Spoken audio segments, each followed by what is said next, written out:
Let us begin. Sorry for the late start. It's exciting to see a full room. Okay, so first we will have, oh my God, I wrote his name down. Shane Cutchin, will you lead us in the flag salute? Everybody please stand, take your hats off, with your right hand over your heart, flag is in the left hand corner of pledge allegiance to the flag of the United States of America, to the republic for which it stands, one nation, under God, indivisible, with liberty and justice for all. Thank you. Okay.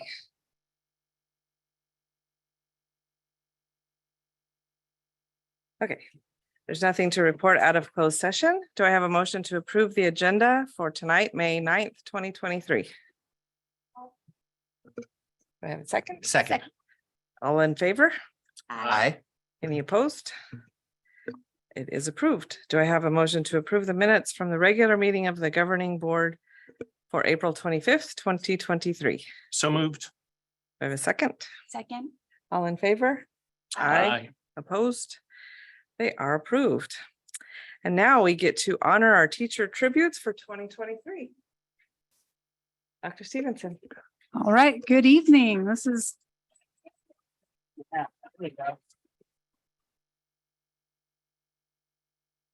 so happy Teacher Appreciation Week. First of all, thank you to all of our teachers. We've got a lot more than just our honorees here in the audience, so thank you all for coming.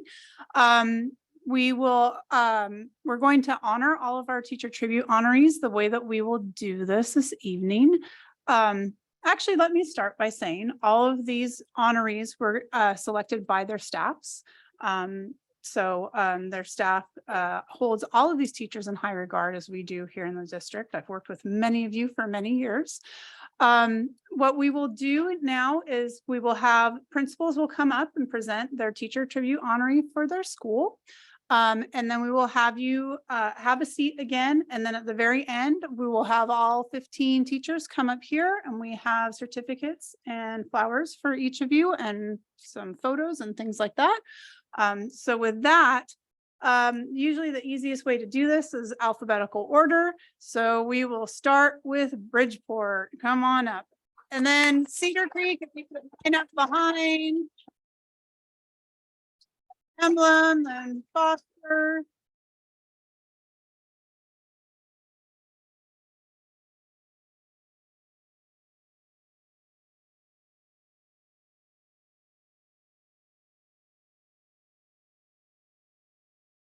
Good evening. My name is Kimberly Humphreys, and this is Mia Stanley.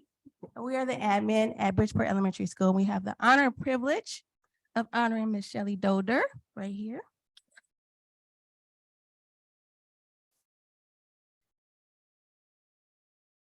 Miss Doder is the type of teacher you want every child to experience. As a matter of fact, if I could rewind time and make my child a third grader again, I would make her and put her in your class, Shelley. She always finds creative, unique, and fun ways to engage her students in grade level content and deepen their learning and understanding. For example, she turned her classroom into a bakery shop. Students dressed up as bakers in chef hats and aprons and baked multiplication facts. She also transformed her classroom into an operating room with surgical drapes and operation lamps. You never know what's going to happen when you walk into her classroom. Her students dressed up in scrubs and dissected division problems. Shelley really does whatever it takes to get students excited to learn. Additionally, Shelley has a great rapport with all of her students and their caregivers. She even goes out of her way to develop relationships with students outside of her classroom, as she truly sees all students as her student. She has an uncanny ability to hang out and bring out the best of all students, no matter the challenge. Her students always excel academically and socially year after year. She serves on our leadership team and is a fierce advocate for students and staff. We are blessed to have Shelley at Bridgeport, and She is well deserving of this honor. Good job, Selma.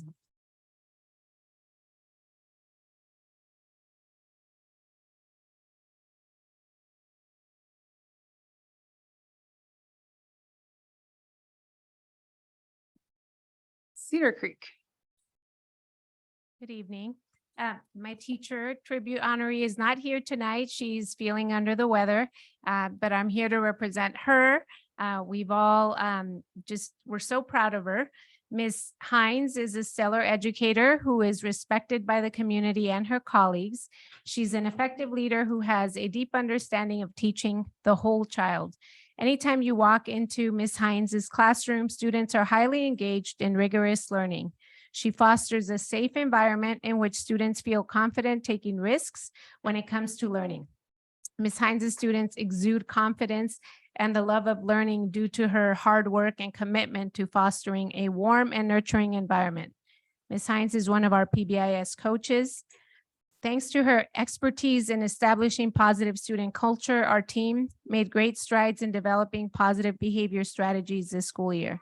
She has a solutions-based approach and is an asset to the Cedar Creek family. Congratulations, Ms. Hines. We're so proud of you.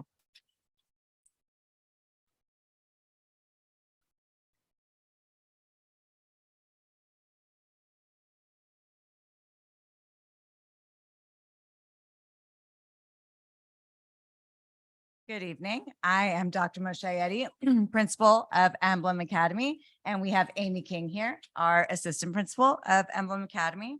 And this is Elizabeth Ketterall, and she is our teacher tribute of the year.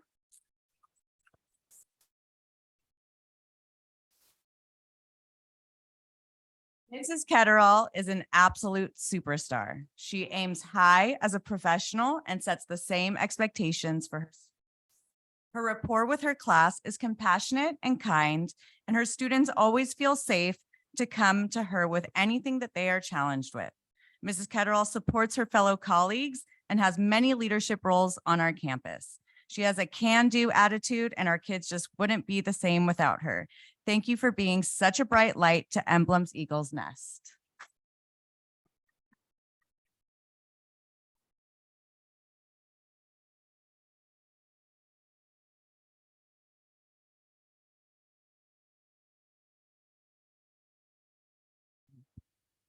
Hello, I'm Jamie Rutter, the principal at James Foster, and I have with me Sandy Bellinger, our head teacher, and our teacher tribute honoree, Christine Ivy.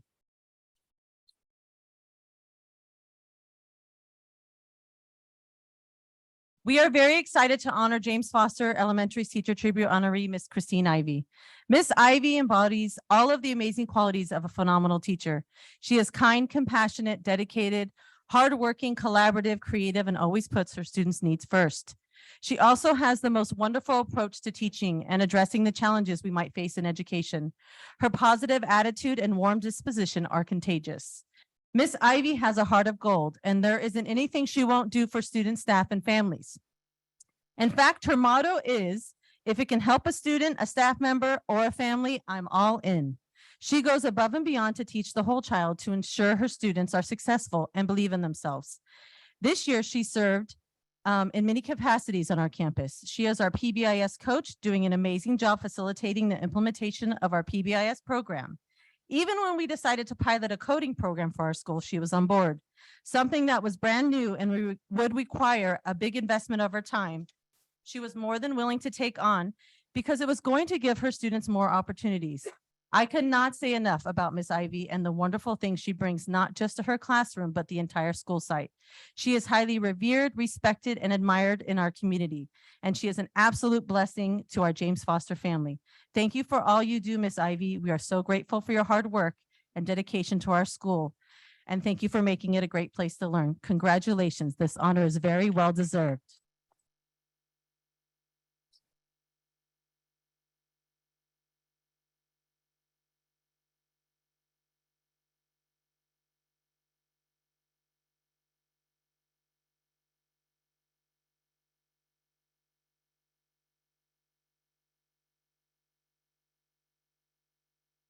There, I get to represent Helmers and the wonderful Miss Bean.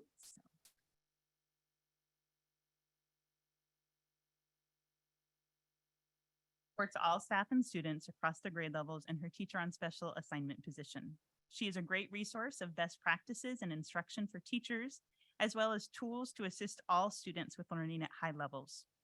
Ms. Bean is well respected by staff, students, and parents who seek her out to answer questions about helping students learn more. Helmers appreciates Ms. Bean's positive attitude that goes above and beyond for every student. Congratulations on a well-deserved honor.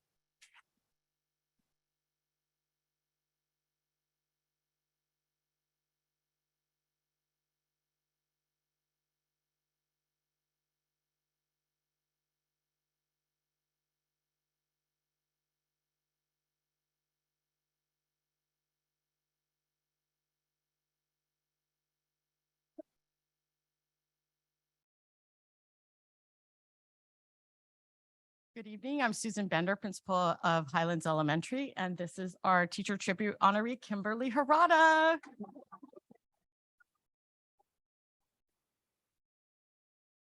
Highlands staff is very proud to recognize Kimberly as our teacher tribute honoree. When COVID impacted our schools, right? We didn't think we'd be talking about COVID right now. A lot changed, but one of the greatest and most wonderful things to come out of COVID was Kimberly Harada. You see, Kimberly was administratively transferred, words that don't often have a positive connotation, to Highlands in order to fill open teaching positions. At the end of our first year together, Kimberly decided that she wanted to stay and has now been teaching at Highlands for 3 years. In just 3 short years, Kimberly took a leap of faith and became a member of our Spanish dual immersion team and works with her partner teacher to ensure that our students are receiving the best educational experience possible in both Spanish and English. Kimberly is also a shining member of our leadership team, our PLC Guiding Coalition, as well as a district PAR teacher and induction teacher. In Kimberly's mind, there is always more that can be done. In fact, when we all returned last summer, Kimberly shared that she had taught summer school, swim lessons, and was also babysitting. She took a short trip with her family and church to Mexico, but not to lay on the beach, but instead to build a home for a family in need. I know. All of these qualities that Kimberly brings to Highlands, most importantly, Kimberly has become a well-loved teacher and a forever friend. We are very proud of you, Kimberly. Congratulations.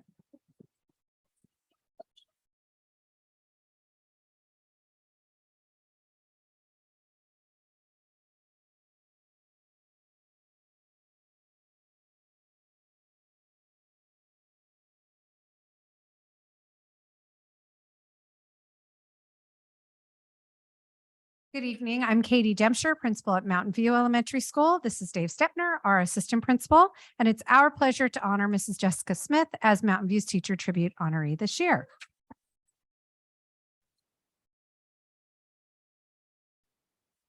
The ability to develop trusting, productive relationships, to be patient, caring, and kind, to have a strong knowledge of learners, to have a true dedication to teaching, to have strong subject matter knowledge.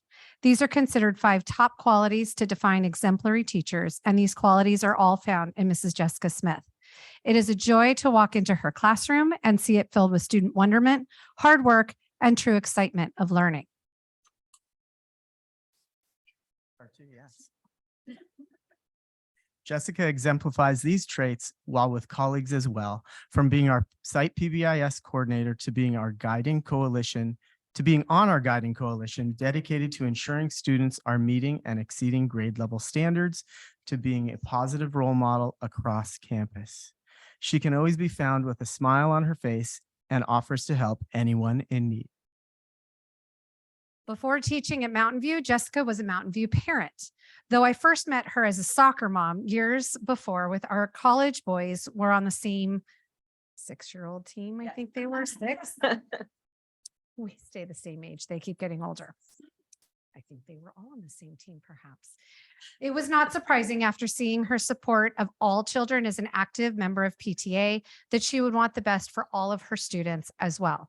Jessica did not start as a Mountain View teacher, as she worked at a few other campuses during her time with Saugus, but we are so blessed that she eventually came to be a part of our Mountain View family. Congratulations, Mrs. Jessica Smith. And what you love almost as much as your kids is Starbucks. So you got a little apple for the teacher.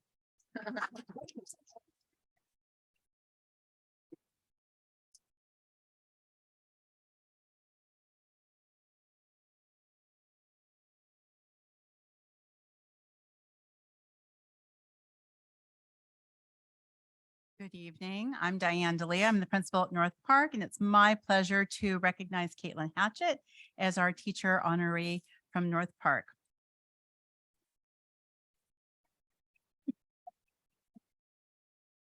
Caitlin's an amazing example of a star teacher and leader. As a student service advisor, our primary learning specialist, and a member of the PLC Guiding Coalition at North Park, she guides and shapes students beyond her second grade classroom, which is quite amazing if you ever go in there.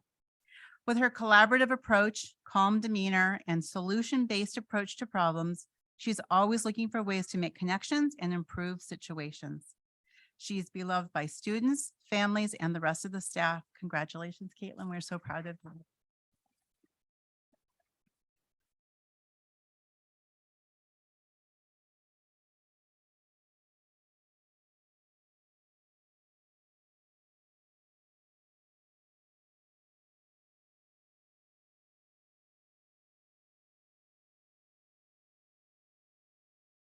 Good evening, Saugus family. My name is Ardrella Hamilton, proud principal of Plum Canyon, and we have. Hi, my name is Dina Tikas. I'm the assistant principal. This is what we do. It is our pleasure to honor Elizabeth Mills, who's our teacher honoree. She was not able to attend tonight. However, we have these words to say about her. Mrs. Mills is the type of teacher everyone dreams of having to guide their children. Her calm demeanor and kind spirit radiates throughout the classroom. As our head teacher this year, she has found a way to connect with every staff member and allows them to feel heard and appreciated. She is able to focus her attention on many tasks, and a lot of them given to her to complete, and she does so with our staff and students in mind. Not only is she a fantastic teacher, but she is a loving and caring mother. It was said by one of our teachers, and I semi-quote, that if Elizabeth had a whole heart, they cannot imagine all of the great things that she would do. So it is truly an honor to have Elizabeth Mills as Plum Canyon Teacher Honoree of the Year. We are extremely proud of her.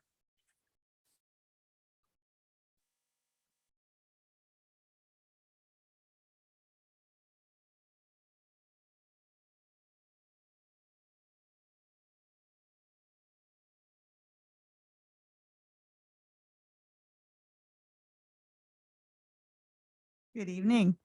I am Cheryl Cameron. I'm the principal of Rio Vista Elementary, and I have with me the wonderful Jennifer Ejindawaka, our teacher tribute.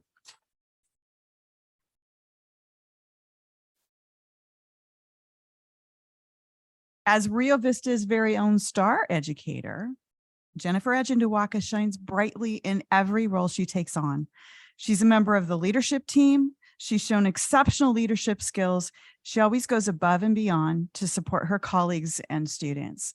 This is one of the hardest working women I have ever met. She is amazing. As the ELD coordinator, she has played a crucial role ensuring that our English language learners receive the support they need to succeed academically and socially. Despite the challenges of teaching a combination class, she has proven to be a masterful teacher, skillfully balancing the needs of two different grade levels and standards.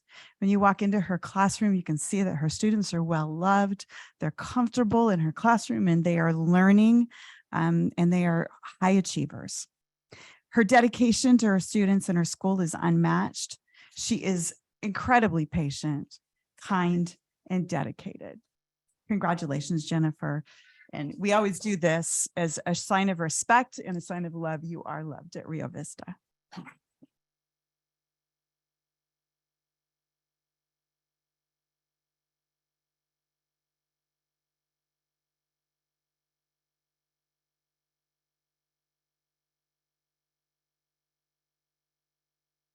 Good evening. I'm Elizabeth Bellina. I'm the principal of Rosedale Elementary School, and I have the privilege of presenting our teacher tribute, Lisa Jensen. Mrs. Jensen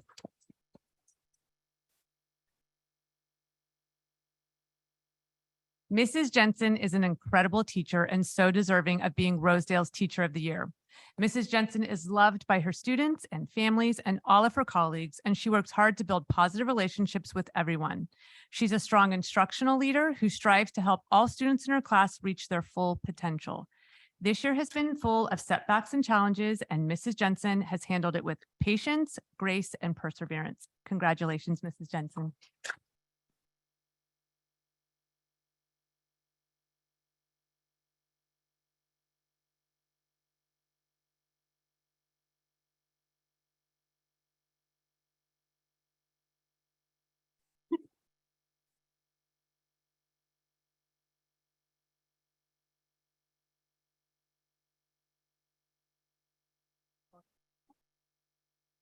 Good evening. My name is Rose Villanueva, principal of Santa Clarita Elementary School, and it's truly an honor to recognize our teacher tribute honoree from Santa Clarita, Mrs. Erin Weisman.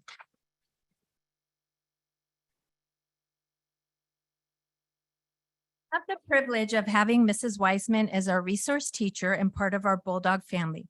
Mrs. Weisman is our super Erin. In a world where our mission is to ensure that all students learn at high levels and provide them with tools and strategies to be successful, there are times we face many challenges. During those challenges, we often wish we had superhero powers and tools.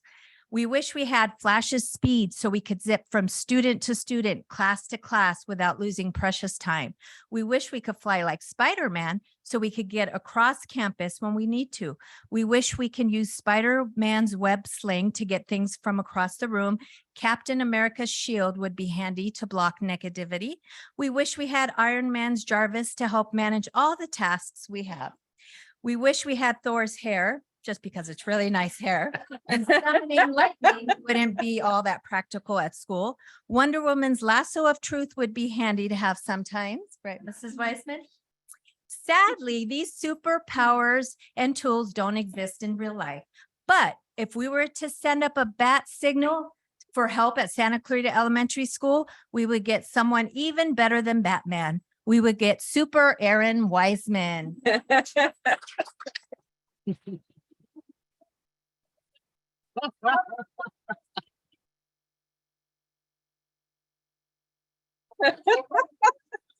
like her last year that had all the box of stuff. Maybe it was the retirement. Oh, yeah. So Super Erin has super tools, a super smile. When she smiles, students and staff feel so welcome and appreciated that it makes learning fun with her, and working with her so easy to do. Super shoes. As a RSP teacher, she crosses the campus and gets to her students so many times that she must have super shoes on.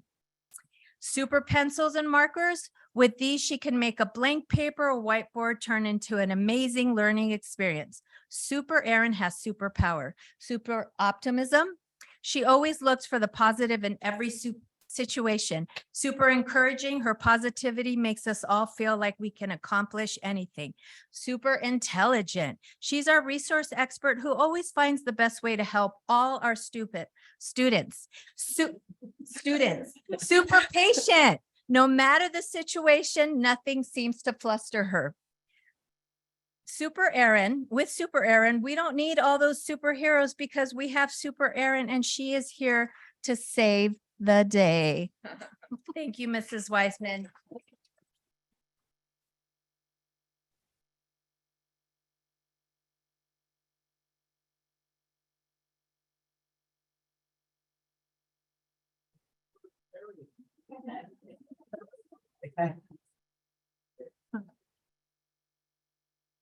Good evening. I'm Misty Covington. I'm the principal at Sky Blue Mesa Elementary School, and the Superstar Award goes to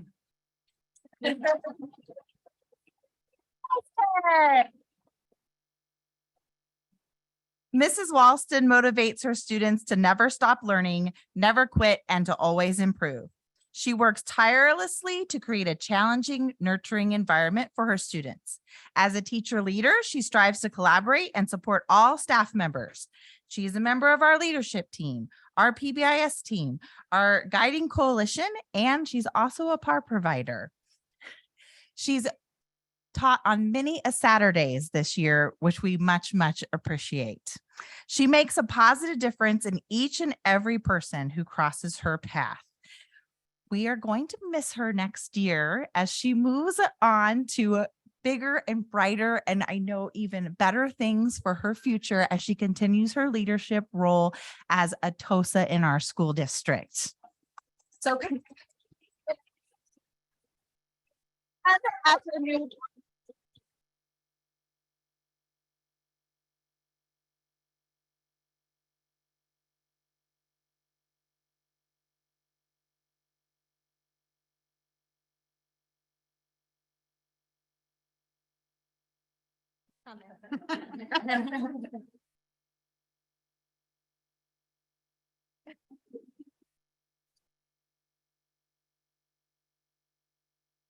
Good evening, everyone. My name is Ernestina Aguilar, proud principal of Tesoro Elementary, and I present Christine Denny as our teacher tribute for this.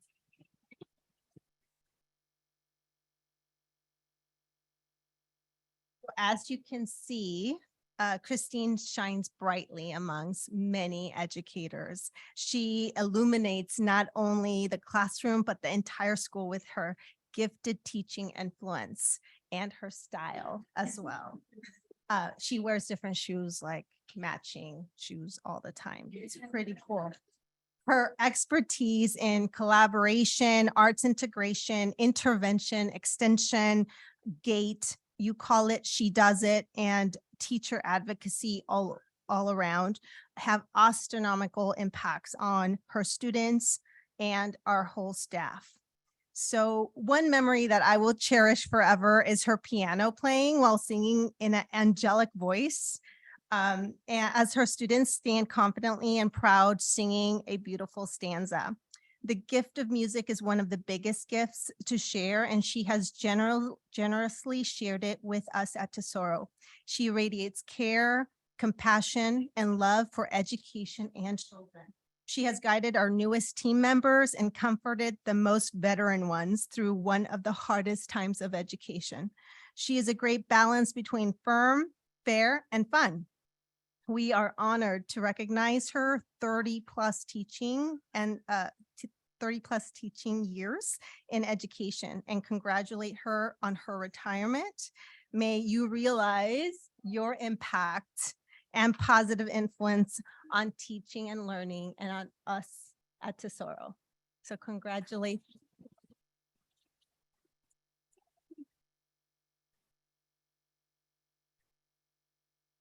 So as she's gonna miss us and we're gonna miss her, Rory wanted to kind of go with you so that you remember us forever.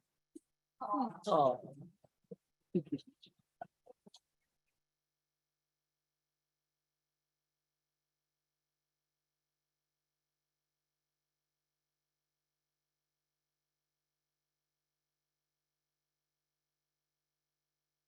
Hello, I'm Sue Bett. I'm the principal at West Creek Academy. And I'm Amanda Howard. I'm the assistant principal. And tonight we are honored to be able to have Heather Michelson as our teacher tribute honoree at West Creek Academy.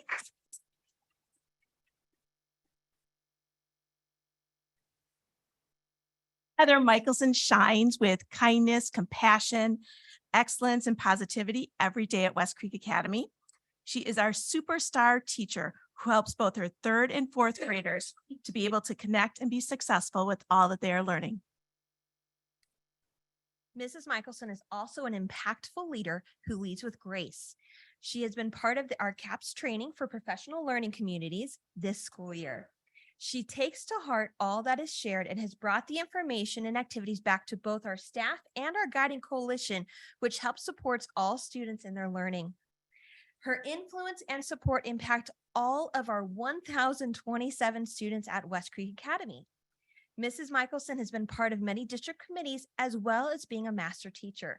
In fact, 2 of her student teachers are current teachers at West Creek Academy and have also shined as prior teacher tribute honorees. Mrs. Michelson is probably one of the sweetest, kindest people I know. She is able to, and we have proof of that. So today, just magically, and I'm not kidding you, magically at our staff meeting, I got this, thank you for being a great teacher, was in our staff room. And it talked about Mrs. Michelson. So we always cite evidence, right, as educators. And so I am going to cite some evidence that her students shared.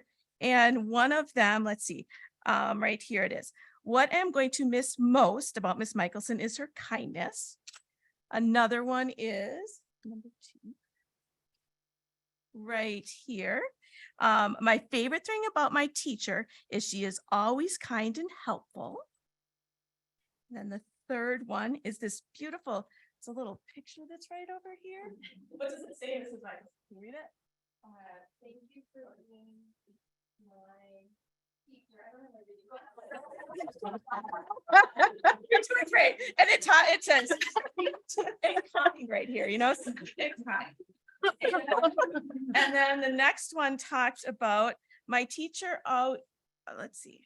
My teacher always helps us to make us learn. And then the last one was they put words that describe Mrs. Michelson. So it's right there. And in there talks about smart, best, pretty, kind, helpful, nice, funny, and honest. So she really is one of the sweetest, kindest people I've ever met. And that just shines through in all that she does. And so congratulations on making a difference, Mrs. Michelson. We appreciate you and especially enjoy this day and all teachers on National Teacher Appreciation Day.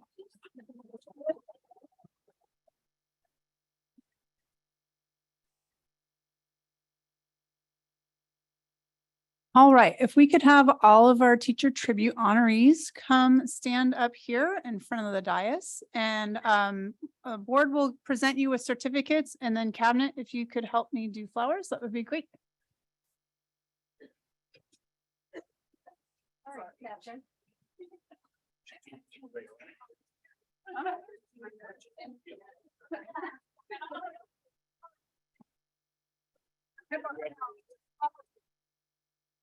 Yes, we are.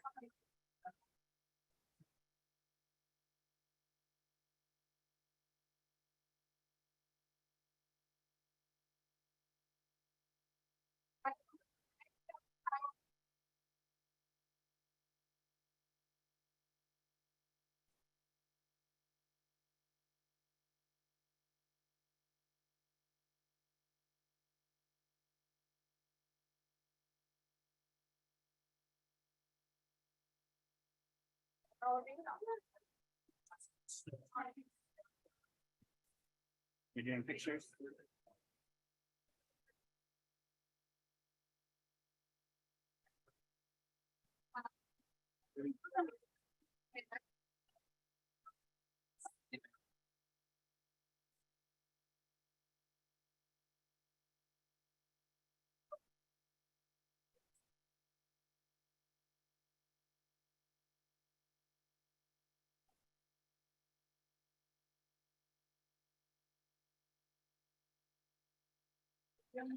Yes.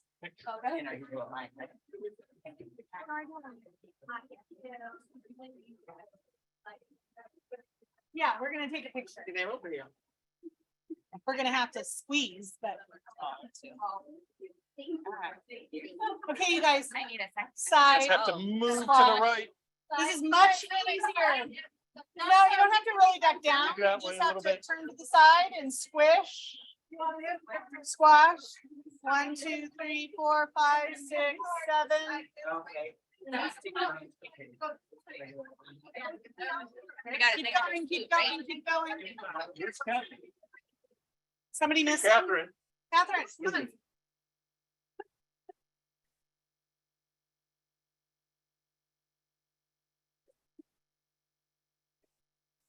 I do one here. Right?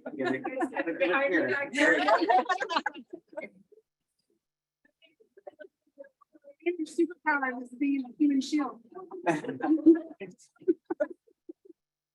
Okay, You just get a picture? Lou's got a picture, Sue got a picture. If Sue got a picture, we all got a picture. We all got a picture. All right, go wait. More. One more. Okay, thank you guys. Thank you. Have a board meeting. All right, teachers, if you could have a seat quickly, because I'm sure the board will probably want to say something. Yeah. Yes, all right. Don't escape yet. Almost. Yes, we would definitely like to say something. Mrs. Grease, you want to go first? Yeah, sure. Hi, everybody. I actually pre-wrote something. Yeah. Okay. Everyone hear me? It's on. Green light's on. It's just lean over. Can you guys hear me now? Yeah. Better. Better? Yeah. So end of April, I was really honored to attend the 2023 teacher tribute up at COC. It was obviously my very first one. It was amazing. I didn't realize that it was all teachers from all of the districts within SCV. So it was really great to see everybody there. It was great celebrating and honoring our 15 teachers that night from SUSD, and just want to express my profound admiration and recognition for all of the dedication, innovation, and influence that you guys have on all of our kids. It's not an easy job at times, and at times can be very rewarding. So I thank you for everything that you do, and we owe you all a debt of gratitude. Thank you.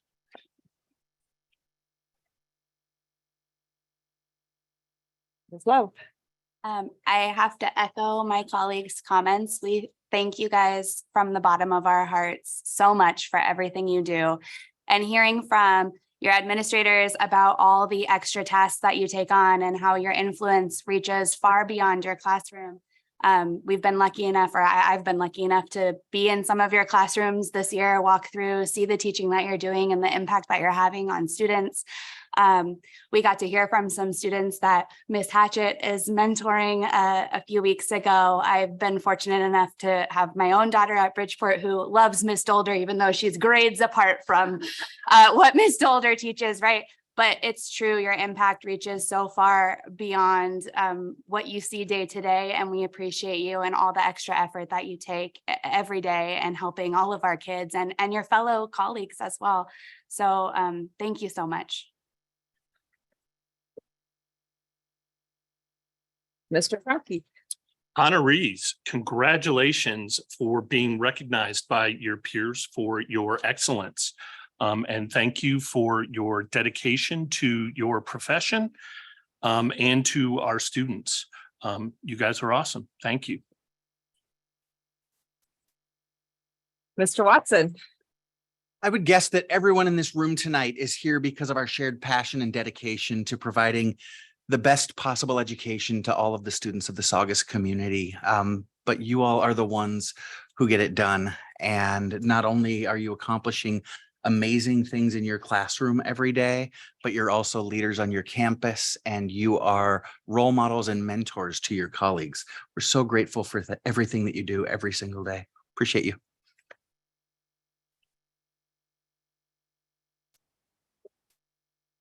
I'm not going to read what I wrote. I remember every single elementary school teacher that I had and the effect that they had. And I quoted my third grade teacher to my kids the entire time that they were growing up. So if you ever have a bad day, just remember the effect that you have on the world just goes on. And you may not see it because you may not see these kids, 30 or 40 or 50 years down the road, but you have an amazing effect. And so on behalf of the world, I thank you. I thank you for your love and your passion and your dedication and your willingness to do an incredibly hard job. Thank you.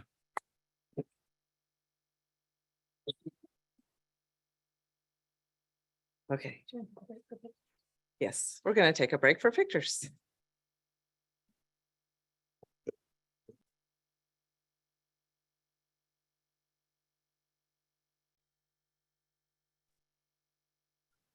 Okay, the meeting is back in session.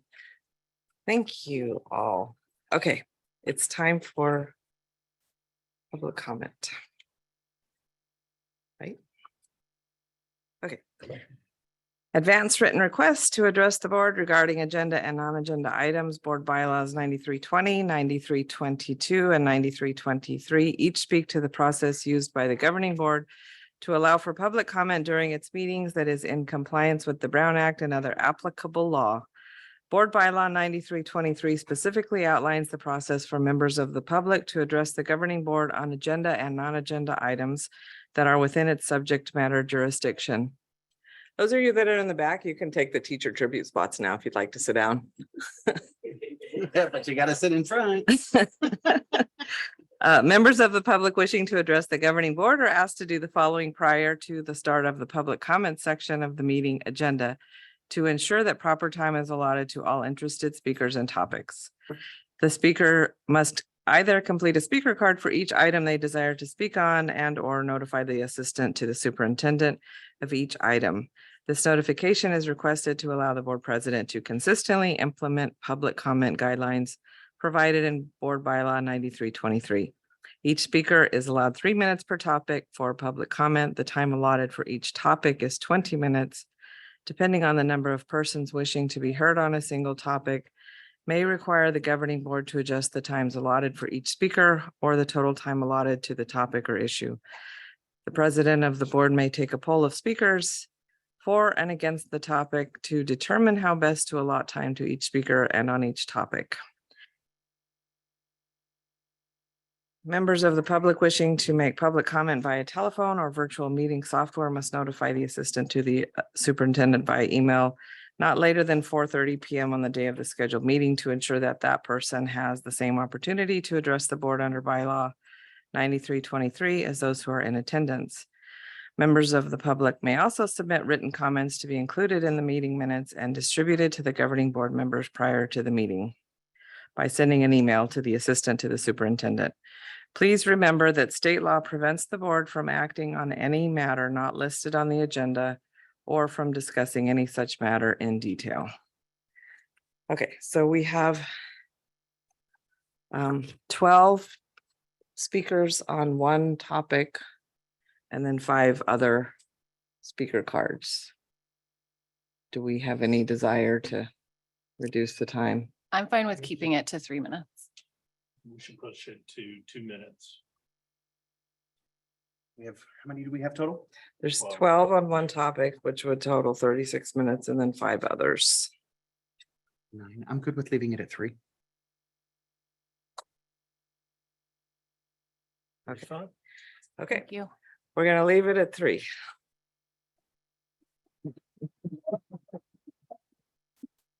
Wow.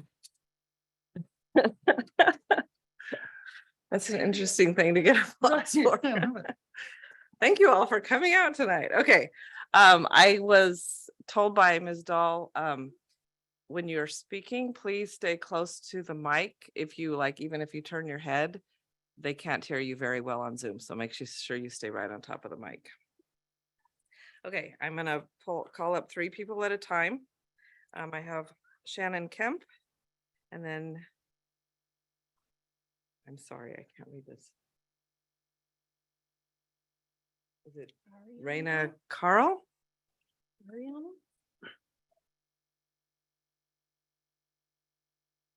I'm going with Rena Curl. Who just gave it to Mrs. Dahl? I'm sorry. Okay, and then Jana Tashikori. Okay, so Shannon Kemp. Where's Shannon Kemp? Okay, Mrs. Dahl. Hello. Hello, my name is Shannon Kemp. I'm a parent of students at Emblem Academy. I have the privilege of reading a letter that was composed by a dozen teachers at the Academy. This letter is being written by a dozen teachers at Emblem Academy who have collaborated over personal incidents that have taken place over the past 2 years. We write this letter without attaching our names due to fear of retaliation from the superintendent and the principal. They have both left a trail of mistreating and shaming people. We take no pride or satisfaction in having to write this letter, but do so to expose the way things have been done at our school. Our hearts and souls have been depleted, and we wish things were dramatically better. Just like we teach our students, see something, say something. Our staff was hoping that when many letters were sent to the board members in the district that have become public knowledge, a conversation to repair these issues would happen, but to no avail. We were disappointed, but not surprised how it was ignored. Instead of addressing the concerns, both the superintendent and the principal acted as if nothing was wrong. This is not an example of what we should set for our students. Teachers have talked about character counts at Emblem for years, and now the current principal does not advocate for it like she does for iReady or PBIS. Look at character counts. Caring, be kind, think about others' feelings, trustworthy, be honest, do what is right, respect, treat others the way you would want to be treated, citizenship, cooperate with others, contribute to the community, fairness, have an open mind, do not take advantage of others. Not only is character counts not emphasized by our principal, it is not practiced. Sad, very sad. Trust and respect no longer exist between the principal and the teachers, staff, and staff at Emblem. The toxic environment that has been created and allowed to form is causing unnecessary physical and mental strain on people. Confidence in the principal is zero. Staff morale is at an all-time low point. 4 teachers left last year, and most of them have written a letter to help explain the pain they experienced. Many are contemplating changes as well. Here's what we deal with. When the principal was told many were unhappy and considering leaving, her responses should have been to ask why, but instead, her typical response over the years has said, if they're not happy, they can leave. She should leave. Sad, very sad. We are worried, and are we worried about the perception or the reality? We promote Kindness Week, social and emotional learning, and PBIS to our students to develop pride and value. What about teacher staff pride and value? Our pride has been stripped and our value is no longer worth anything. Take a look at her last 2 flybys, number 34 and 35, where she mentions no appreciation for her staff, but instead sends out a best squad in the town to the PTA, who she uses to look good, but is abused as well. The staff have all noticed that written correspondence are also always so friendly, but conversations are so negatively disappointing. She was given a position of trust until she abused it and now has lost it. It's like when we speak, someone wants to turn down the volume. We hope you hear us.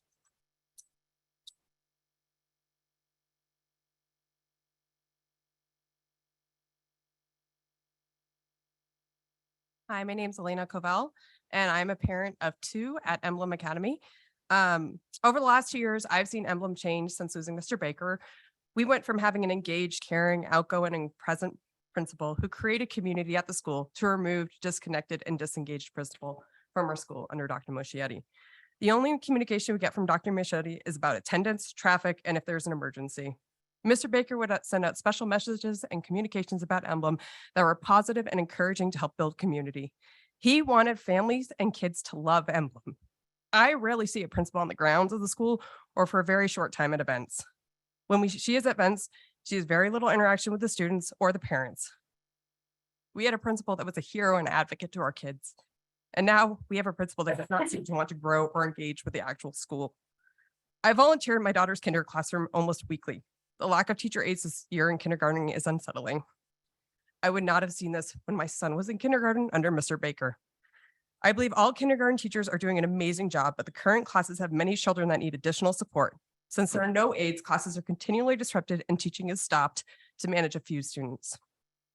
I fear we will lose great teachers to other schools due to lack of support from the current principal. While Emblem has an amazing PTA, students, and parents, if the leadership of the school is wrong, we will lose what has always made Emblem special, which is amazing teachers. Please do what's right for Emblem and bring in a principal that will do what is best for the students, staff, and Emblem community. Thank you.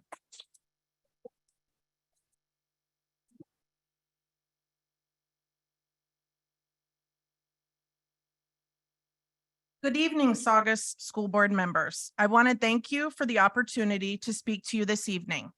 My name is Jana Tasha Corey, and I'm the proud parent of 2 Emblem kids. My daughter Emma is in 4th grade, and my son Mason is in 1st grade. My son Mason has autism and requires the support of a one-on-one aide. I had to hire an attorney because the IEP would not implement the proper aide support that my son needed. The district finally assigned an aide needed. The special education director made assurances that my son's aide would remain while additional assessments were being conducted. This was not something Moschietti wanted to hear because she had other things in mind. She took my son's aide and put her on another student. After many phone calls with my attorney and the district, they assured me that the aid would remain. Moshayetti wasn't done interfering with my son's aid. She wanted to make sure I got less information on his daily logs. Mind you, these were the daily logs agreed upon in the IEP. Then it took more phone calls and emails with the special education director just to keep the forms the way they were. Fast forward to the attendance meeting that I emailed Dr. Moshayetti, CCing the special education director and my attorney to let her know I wouldn't be attending. And instead of her responding to the email so that it wasn't in writing, she calls me threatening to take away my son's aid for chronic absences. Not only is this illegal, she has no say in my son's aid and what happens with her. This was not an easy decision for me to get up here and speak tonight for fear of retaliation against my kids. But I feel if I don't take this stand, nothing is going to change. My request is the immediate transfer of Dr. Moshayetti. The students, the teachers, and the parents deserve better. I'll leave you with the closing that was taught to my children by their incredible kindergarten teacher, Mrs. Williams. And I quote, "Thank you for listening to my speech. You have been a polite audience." Thank you.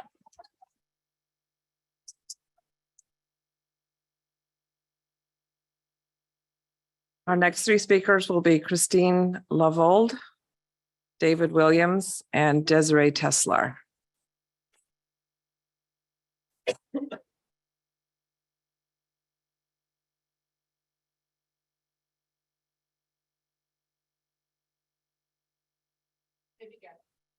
Good evening, members of the board. My name is Christine, and I am a proud wife and mom of 4 kids and a hardworking husband. And we have been an Emblem Academy family since the reopening 10 years ago. My husband and I actually purchased our home because of the research that we did on Emblem, and the reviews of Mr. Baker and the staff were incredible. I am here today to be the voice of our amazing teachers and staff, as their voices have gone unheard for 2 years.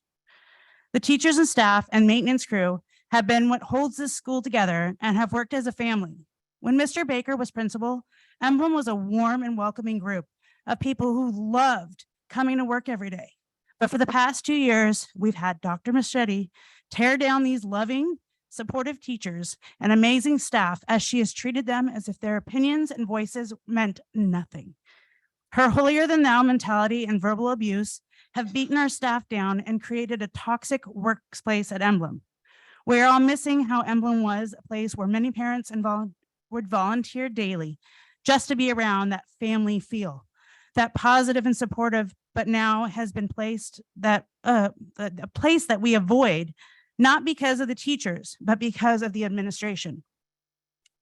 The system is failing our teachers, and we have already lost a few who have transferred schools, retired early, or left on medical leave due to the stress that they have been put through. We are in jeopardy of losing so many more if we don't do something now. Our teachers are broken, and yet their love for the kids, our kids, keep them fighting. Now it's our turn to fight for them.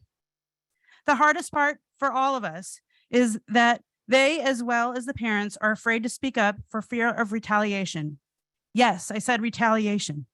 She has been known to bully teachers and staff, and even if they question her, and has taken things out on children if their parents have had an issue. And by standing up now in support of our teachers, I feel now that we have been put a target on our children's backs. What should principals be? Patient, reliable, involved, nurturing, caring, inspiring, practical, approachable, leaders, and supportive. We feel that Dr. Moshayetti should be removed as our principal and would be a better fit somewhere else. Thank you for taking the time to hear us. We hope you have opened your eyes, ears, and hearts to what is happening to Emblem Academy. We need your help to make our school home again.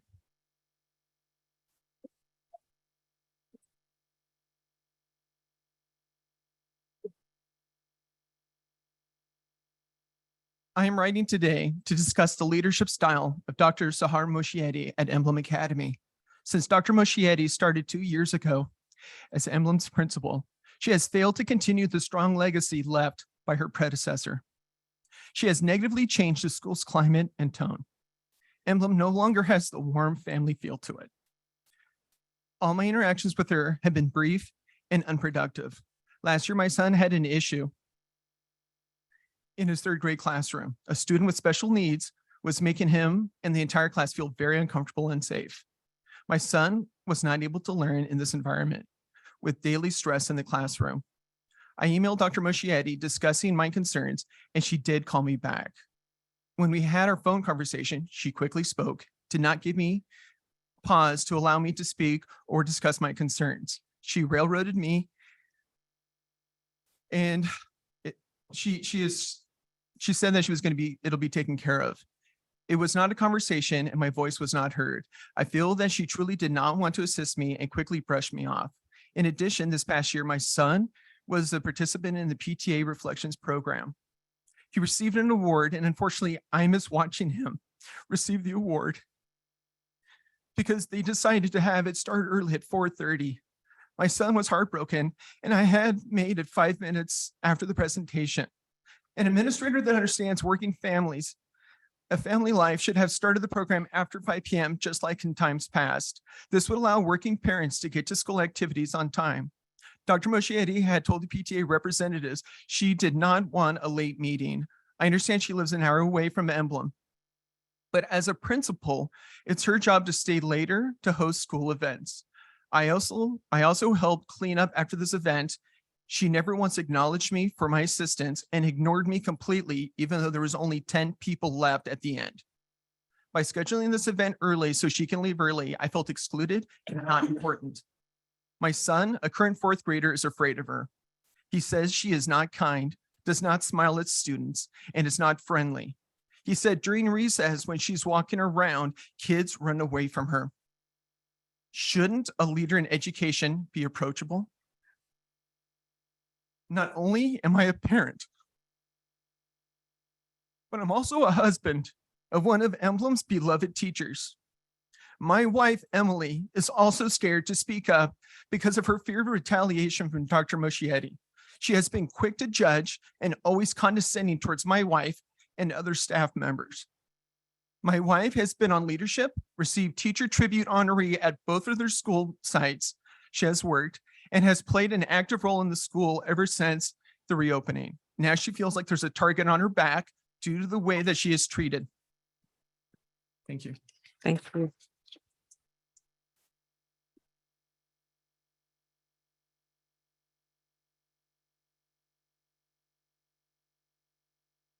Do not like public speaking, so if I stumble, don't mind me.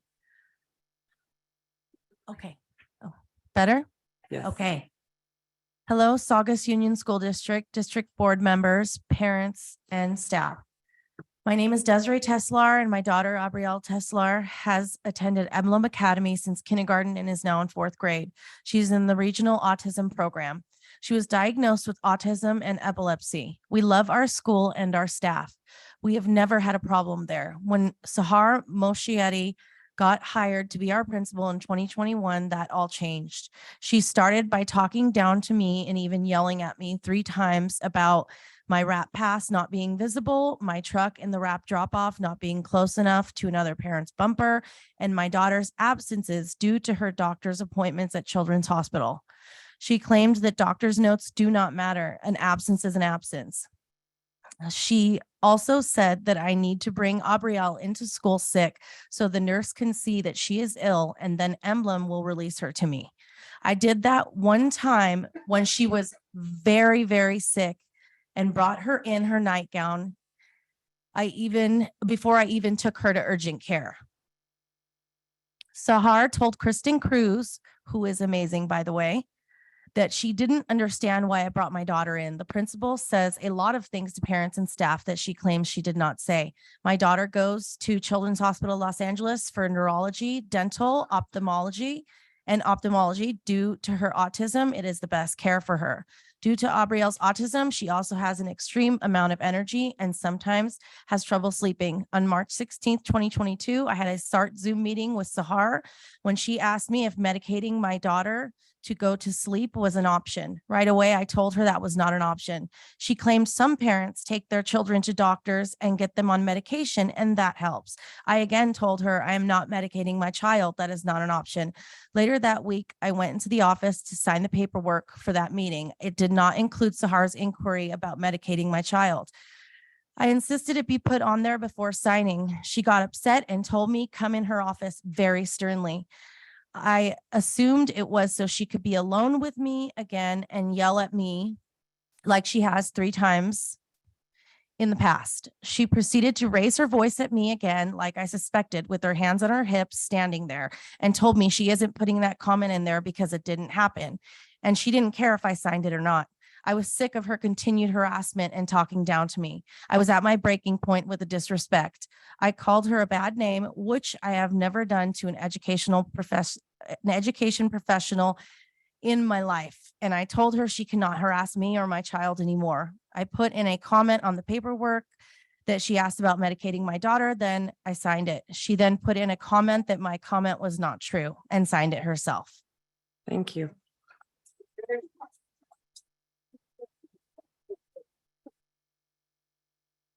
Our next 3 speakers will be Cynthia, no last name, Matt Funicello, and Matt Funicello.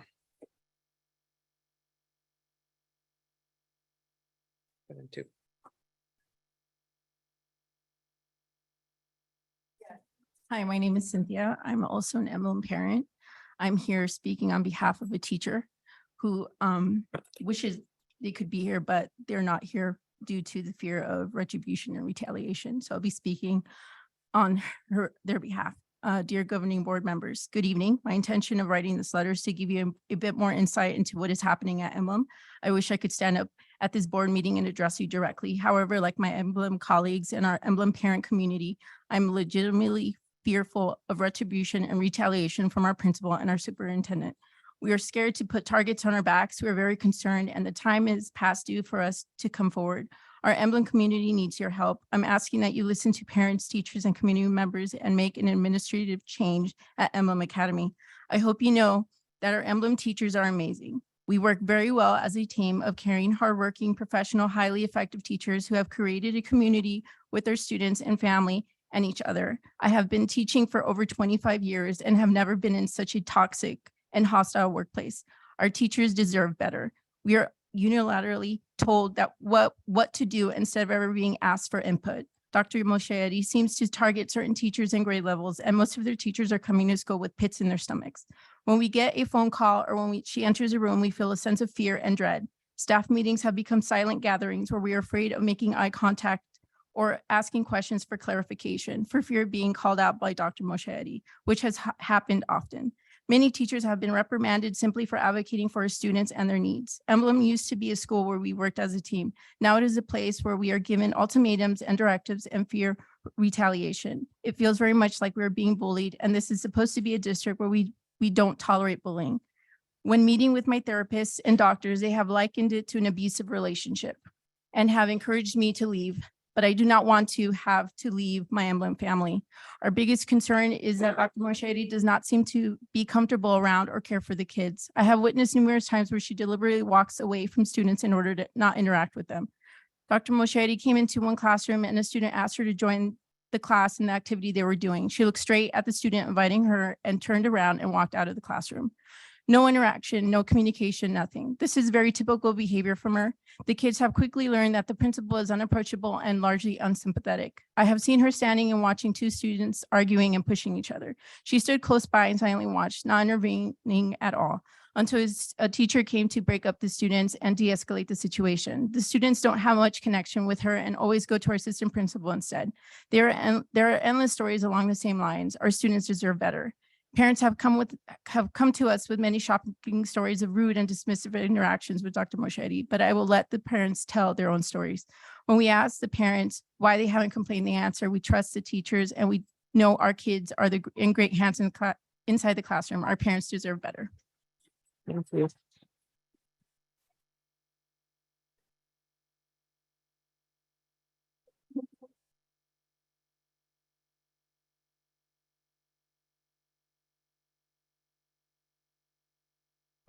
The first thing I'm going to say is from a parent who is too scared to come here to give her own statement, so I'm reading it for her.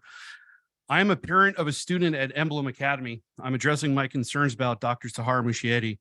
In the fall 2022, my child had an IEP. Leading up to that, I spoke directly to Dr. Sahar about my concerns regarding my child's situation. I really felt in the meeting that she had my back and my child's best interest, but unfortunately, the meeting had to be continued due to notes being incomplete or wrong and staff having to leave the meeting before it concluded. After this, some serious concerns were again brought to my attention that needed the administrator's help. One day I was picking up my child and she saw me. I went to talk to her and she got into my face and berated me in front of several parents, children, and staff, to the point where I left the school in tears. Shortly after that altercation, I received a very intimidating email from her regarding what I can and cannot do as a parent. I was left defeated. I asked someone known to the school to attend my next IEP with me and was questioned by Dr. Sahar as to why I invited this individual.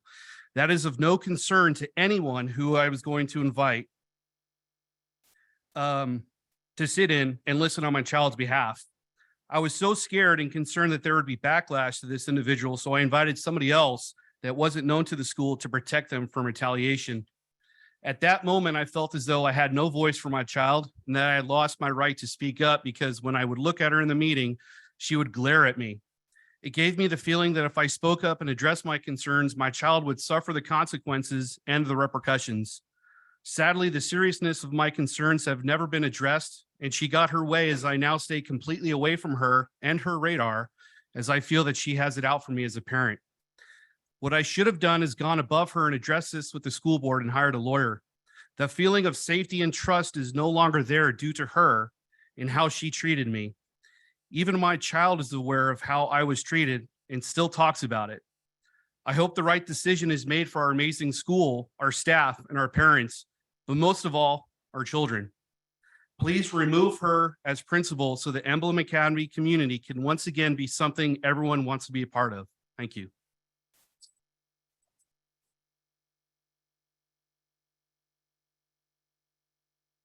All right, this is mine now.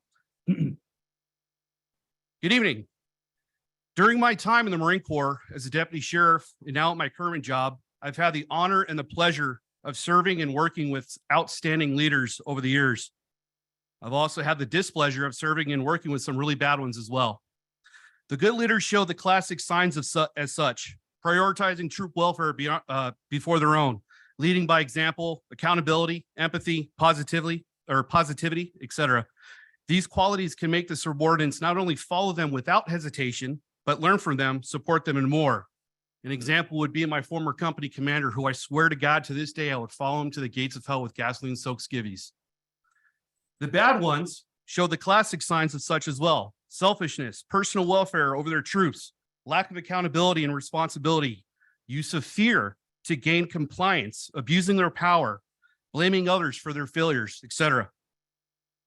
I've had the pleasure of speaking with several parents and teachers at Emblem over the years, and I've never, ever heard so many examples and complaints about the current head administrator there. I can honestly say that the overwhelming majority of staff and teachers are either scared out of their minds to offer any insight or even speak to her. They literally avoid her like the plague because they're afraid of what she'll say or do to them if she doesn't like what they have to say. Parents are too often treated like second-class citizens. At times, teachers and staff are looked down upon, and any complaint is dismissed, and the person that complained are retaliated against. It has gotten to the point where staff can't complain through proper channels because the old union leadership told Dr. Sahar about the complaints and they were suppressed. My wonderful wife was labeled as combative and unprofessional when she had the nerve to just question her about something. Now, mind you, my wife has a hard enough time trying to raise her voice with my kids, let alone deal with a spider. She's that bad. I mean, and I don't mean that in a bad way, but please understand that my wife is not combative. She has a hard enough time dealing with that, let alone confronting or challenging leadership. For all intents and purposes, there is no other way to describe Dr. Sahar as anything but an extremely toxic leader who is poisoning the Emblem parent, teacher, and student community with fear and resentment. She publicly told staff during a Zoom meeting that she would be attending tonight. Immediately following that meeting, dozens of staff and parents contacted me saying they won't speak anymore because they're afraid of retaliation. The way that she just ducked out of here right after presenting the award shows you how uninvested she is in her school. This proves how narcissistic, selfish, toxic, and more she really is. It's now past time to reconsider her position as principal of Emblem Academy.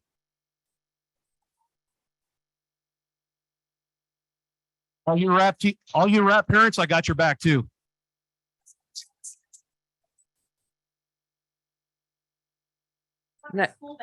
Next, we'll have Karen Mars, followed by Christine Brzezinski, and then Matthew.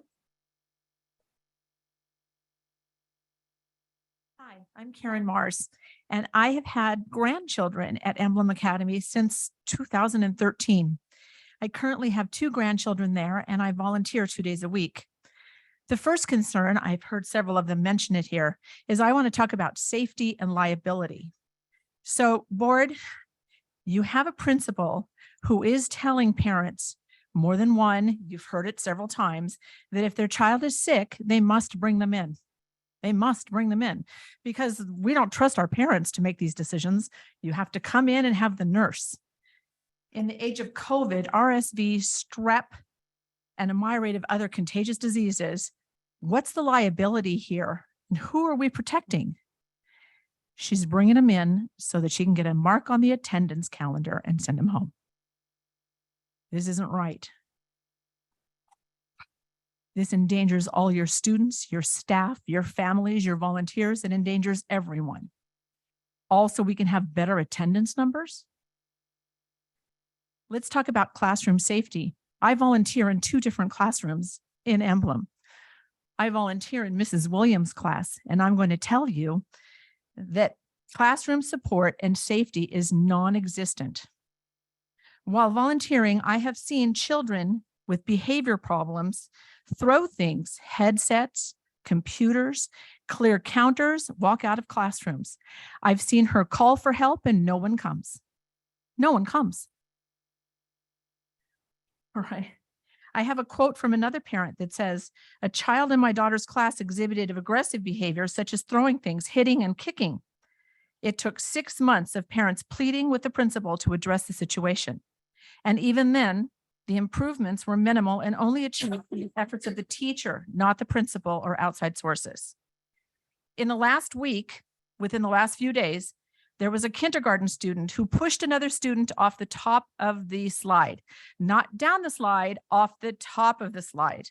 And when another student said, "Hey," this kindergartner replied with, "You want me to do that to you too?" What action was taken? Was there a parent called? None. No action was taken. But this district doesn't tolerate bullying, right? Well, I have several letters from parents regarding bullying. The solution at Emblem Academy, when you report bullying, the bully and the victim get to go sit in the office for all their recesses and their lunch together. Well, you can imagine that this does not encourage students to report bullying any longer, does it? We're going to punish the victim. Children have reported aggressive encounters from their peers, and despite bringing these concerns to the principal, no meaningful disciplinary action have been taken. Most children are afraid of Dr. Moschietti, and they feel bullied too, along with the parents. Thank you.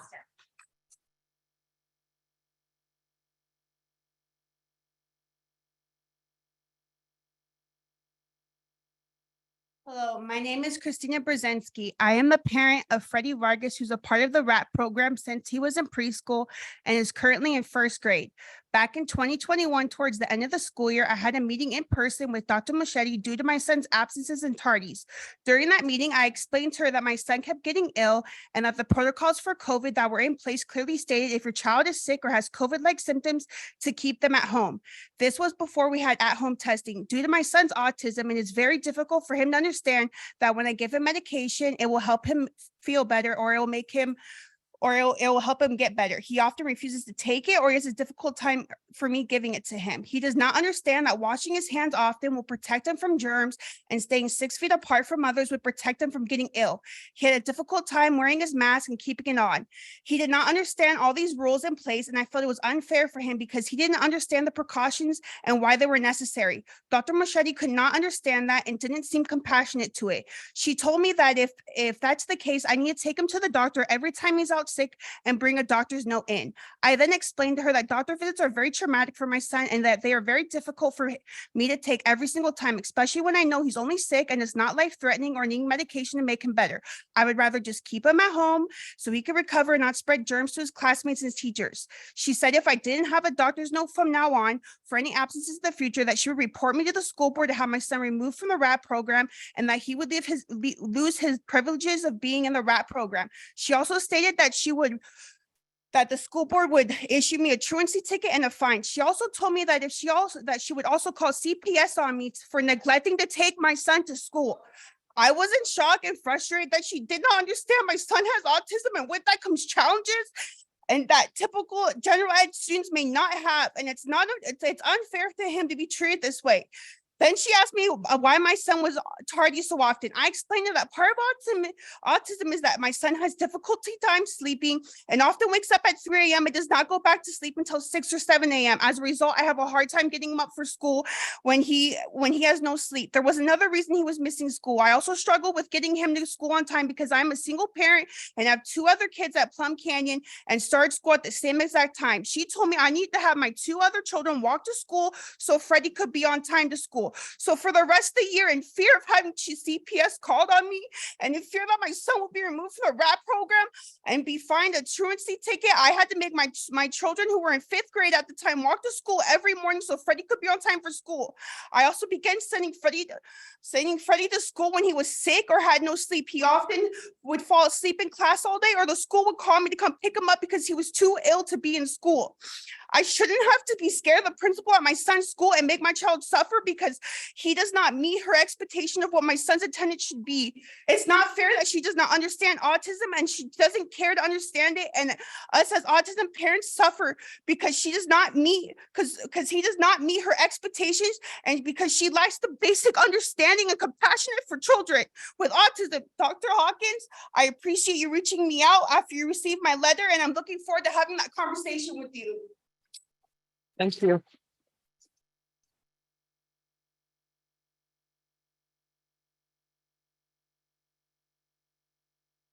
Matthew? I just want to take a moment to acknowledge that. My name is Matthew. I'm a father of a parent over at Emblem Academy. I'm also a father of a son who's on loan to Saugus, Sulphur Springs. He's in the special ed program over there. And he can't get the services over at Emblem. So we do our IEP, and I just want to say the stories that I'm hearing about the family's experiences, I have an IEP held every year. We just had 2 last year. My son's been sick for 9 of the past months. His attendance has been terrible, and I've had nothing but support from my son's school. There's a wonderful principal over there, and I see the contrast between Dr. Moschetti and Mrs. Johnson over at Valley View. What these parents are going through is horrible. And I just would like to say that what you just heard about CPS being called on a family like mine is 100% our biggest fear, because we do the best we can for our families. Excuse me, but that's not why I'm here. So I've had a couple interactions with Dr. Moschetti, with my daughter. Oh God, sorry. And my daughter had been struck. She had been bullied a little bit. And in all of these interactions, there's zero accountability from her on her side. She's always blamed my daughter, as a matter of fact, for not reporting these incidences that were witnessed by staff. She reported it to the school nurse. She went in with a bloodied lip to get ice to the school nurse. I had not gotten any phone calls, and you can imagine my distress when I pick my daughter up from school and she's got a split lip. I've had her punched in the face, or oh, excuse me, the second instance was she was slapped in the face. The boy was, well, this was seen. This was seen. And no, I didn't. And I reported that I reported it that way to the district. So the boy on the way to the principal's office went ahead and assaulted like 4 other kids and a teacher. I was the only one not notified, and I didn't find out until at dinner time when I was sitting down that my daughter hadn't eaten lunch that day, and we asked her why, and she said she sat in the lunchroom rubbing her face. Nobody had asked her why she wasn't eating her lunch. Nobody called me as a parent. She does not seem to know or seem to be qualified to work within the role that you guys have given her. And I'd really ask for you guys to reconsider her position. Thank you.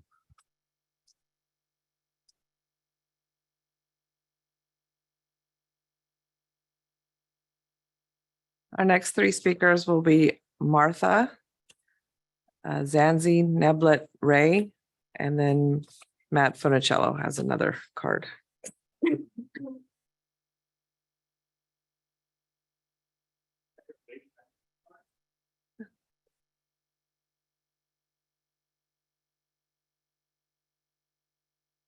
You guys okay with that? Okay.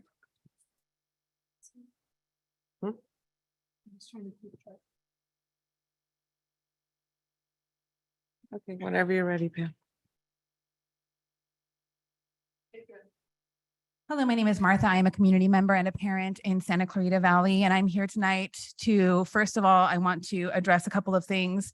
And now it ties in perfectly. I am so sorry for what all of these parents are going through, but the bully is actually happening, and it's been happening and been ignored by the district for many, many years.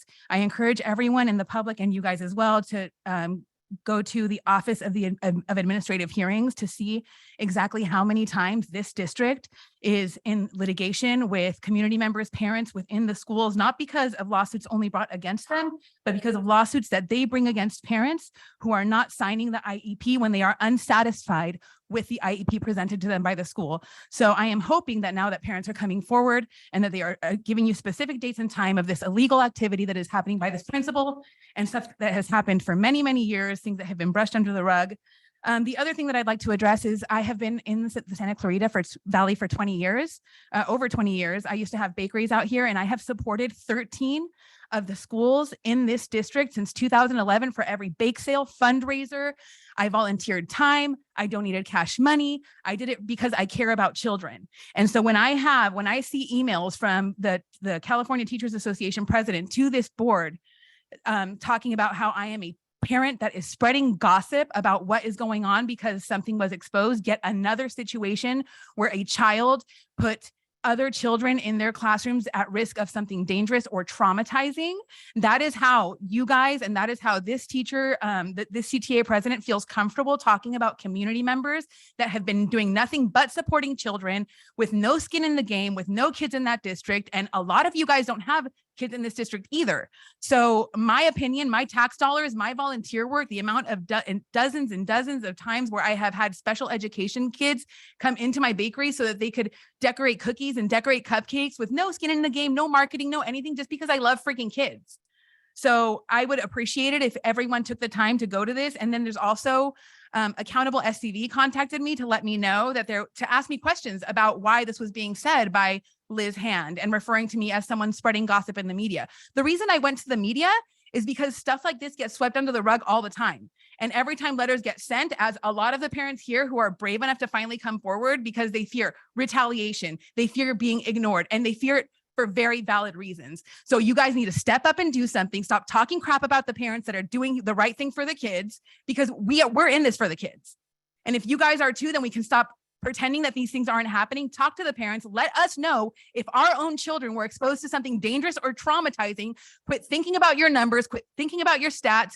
Nobody's asking for the private information of the child that caused the disturbance. So every single squirrel with a freaking nut bag, whatever the hell online, and all of the interactions that are going on between you guys that are addressing me that way, it's false, it's fake, and it's a lie.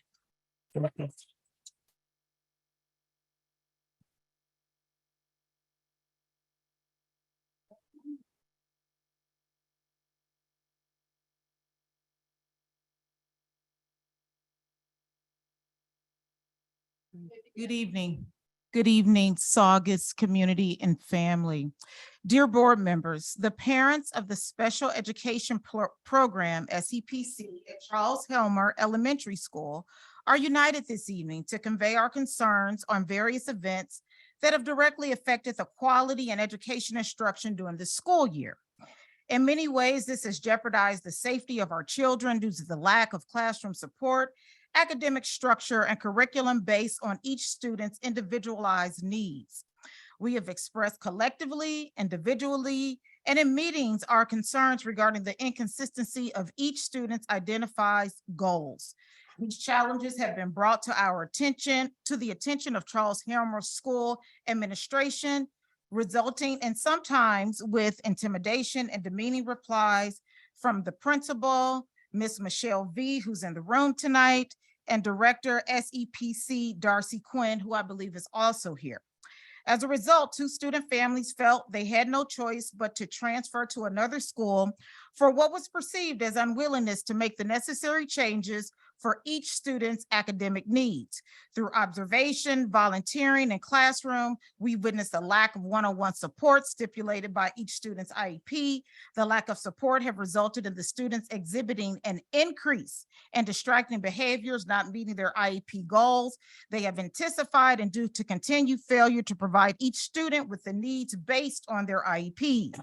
We also have expressed to administration our concerns regarding a high turnover of support staff. Prior staff assigned to work on our children were capable, motivated, innovative, and high level of integrity with a positive response to our children and the services and academics. These staff either quit, left, or were transferred out, with administrating failing to provide replacements. Currently, our classroom does not have a speech pathologist. Despite asking questions and requesting a new teacher, our children have not received any SLP services, which is stipulated in all of their IEPs. Administration is not transparent with relevant situations or incidents that take place inside the classroom. We have not been given any updates on service providers for our children. Based on the aforementioned, we're asking the administration please communicate openly, frequently, and accurately with us, that they provide us accurate progress reports. The administration has failed to adhere to the IEP's progress monitoring requirements. Our students are not being provided free, appropriate public education as mandated in their IEPs. By diligently monitoring the IEP progress, schools can identify areas where students may be struggling and make modifications as needed. We ask, please look into these issues, speak to previous and current staff that have volunteered and worked in the room so you can get a better idea. We're just asking that our voices be heard so the children in the special education program can get the assistance they need. It's 7 students in the class. Over 50% of the families are standing here now representing our students. Thank you. Thank you.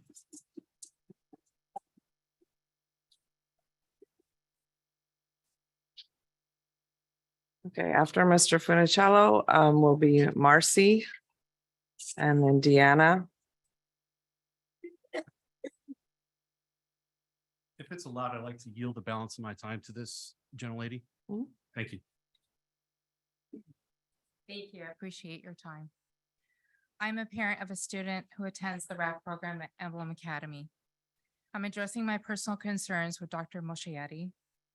I do fear the future of Emblem Academy. We have started there ever since my daughter was 3, diagnosed with autism, and now she is 12 and leaving. Dr. Mosheyetti does not care for me and feels the need to constantly harass me in the parking lot. The parking lot passes were made back when we first started with Emblem, and I have a new car. The rear view mirror is a little wider, so it does not fit. I have it sitting on my windshield. Every Wednesday, she comes and taps on my window, pretending she can't see it, just so I can point at it. It's right there, sitting on the dashboard. I've expressed to her several times that the parking pass does not fit my rear view mirror. So it sits on my dashboard. She pretends not to see it and she constantly taps on my window. I've addressed this issue with Ms. King. Every Wednesday, she'll stand in the parking lot driveway, sitting there halfway so the cars do not enter. One time she was, gesturing that I should go in while another car is coming, almost causing us to collide. That's in the parking lot. Then the fun part comes during the IUP. The last 2 IUPs she's attended. The first one, she was eating her lunch and drinking her Diet Coke. I find it very offensive because nobody else was drinking or eating. She was sitting there making faces, looking around, smirking, scratching her head at times. I could not concentrate either time. I requested the second year that she would not attend. She still attended. It's okay. While her camera's on during the IUP, she's sitting there sipping her Diet Coke and belching. That was beautiful to see. Looking around the room, once again, smirking, making faces. Okay. Then she reaches over to her purse and grabs her lipstick, starts applying it. All the distractions. I couldn't concentrate on what is being presented to me regarding my daughter's goals that have been met and goals that were being presented. Pam, you can reset it. Mr. Funicello gave her his time.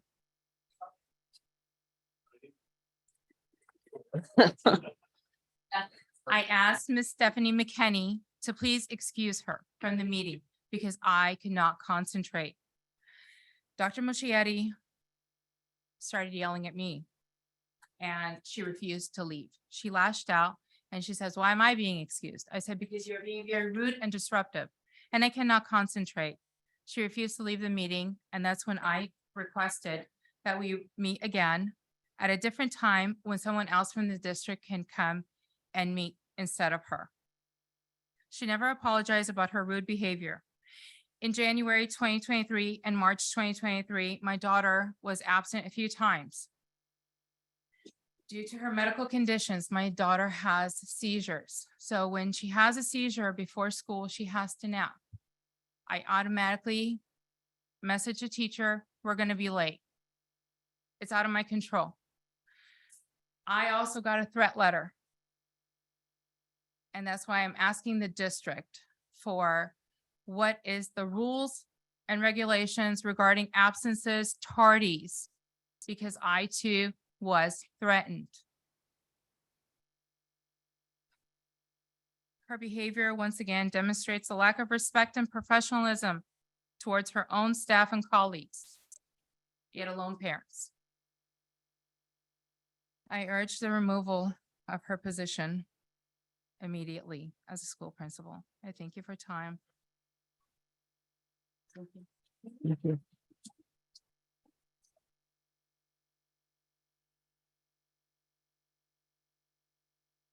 Good evening.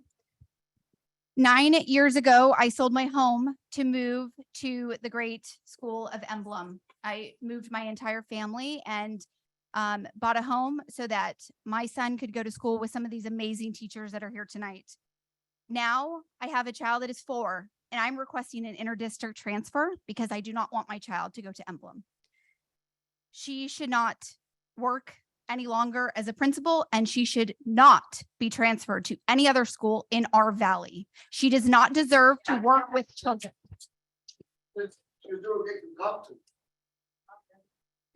Moving off of Emblem, I just want to talk in general. Starting off, as parents, we lead by example, and we always try to teach our kids lessons. Some of them have shared some of these this evening as well. If you see something, say something. Be kind. Just because your friends do it doesn't mean you have to. Use your voice and stand up for yourself. And while our kids are at school, the teachers teach them high level of character as well. Some of these words are behind you. Respect, integrity, trustworthiness, etc. Our kids our kids depend on the leaders in their life to guide and support them. And our teachers should be able to depend on the leaders, their principal, and their school board to support them. While tonight's recognition was fantastic at the beginning, based off of feedback from far too many and stories of reality in the school systems, the leadership and the culture you, the members of the board, are creating within the district, whether it's principal choices or your leadership in general, is having monumental negative effects.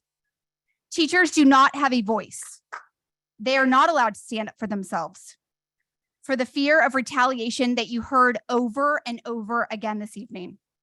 They are micromanaged and critiqued for the job they have done and done with excitement and joy for years.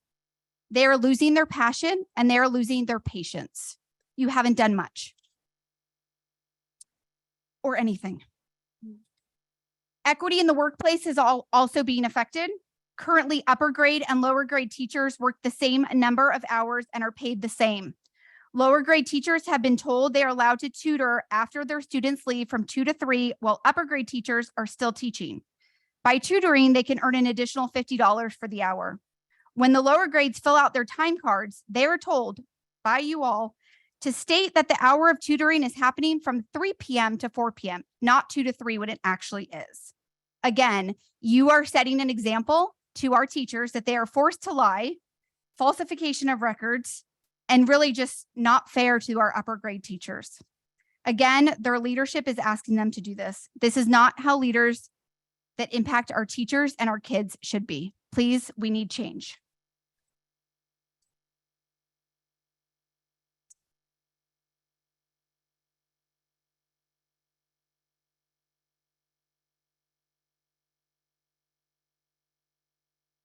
Good evening. At the last board meeting, I spoke on behalf of the teachers. I am here again tonight as their voice.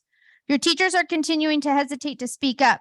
They're afraid to say anything to the union and their administration, but mostly they're afraid of any information being reported to the district office. They're repeatedly saying they are bullied and punished if they speak up. At Emblem, teachers were told by their principal to bring representation when they were going to speak to her in her office. It's hard to make sense of that type of suggestion from your school principal. School climate surveys are given to teachers in order to make sure that both staff and students' needs are being met.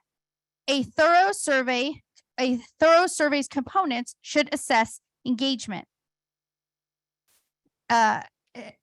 safety, such as bullying and harassment, and the environment, which checks for fair and consistent policies. According to your teachers, when they were given the school climate survey, not one question asked about their well-being or thoughts, perspectives at their particular school site. Having said that, the district has adopted an SEL curriculum for the students. But if your staff is not in a healthy mental state, that is a problem, especially for the students. When someone has a mental condition, it will alter how they think and feel. Your teachers are stressed and overworked. Many of them are experiencing lots of anxiety. The teacher should be in an optimal emotional state in order to effectively help the students. However, they are not. They are losing their voice. They are micromanaged. Micromanagement happens when someone is observed and directed how to do things. It presents a lack of freedom and trust at work. Here are some examples happening in Saugus at multiple school sites. Administrators come into the classroom to check to see if SEL is written into the schedule, and they note the time in order to come back and observe lessons. They check to see if posters are up and for other visual evidence, such as a word jar.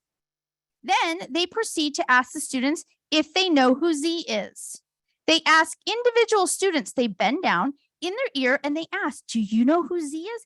Even if it disrupts the lesson at hand. The district hired a PE teacher. During this time, the teachers are directed what to do during that hour. They are given a specific job and topics that are allowed to be discussed during that time. They're also told to use grade level planning to create a calendar to be handed in. Per California, teachers are required to work with ELD students 30 minutes daily. Teachers are doing this while the rest of the class works independently. No ELD teachers or any support in Saugus. Teachers spend 6 hours a day with their students. They know and understand their students, but they're not being allowed to teach in the ways that they should. If you don't trust your teachers with what they were trained to do, your overall culture is negative. Let the teachers teach. Start listening to them. Provide them the support they need and change the tone. Thank you.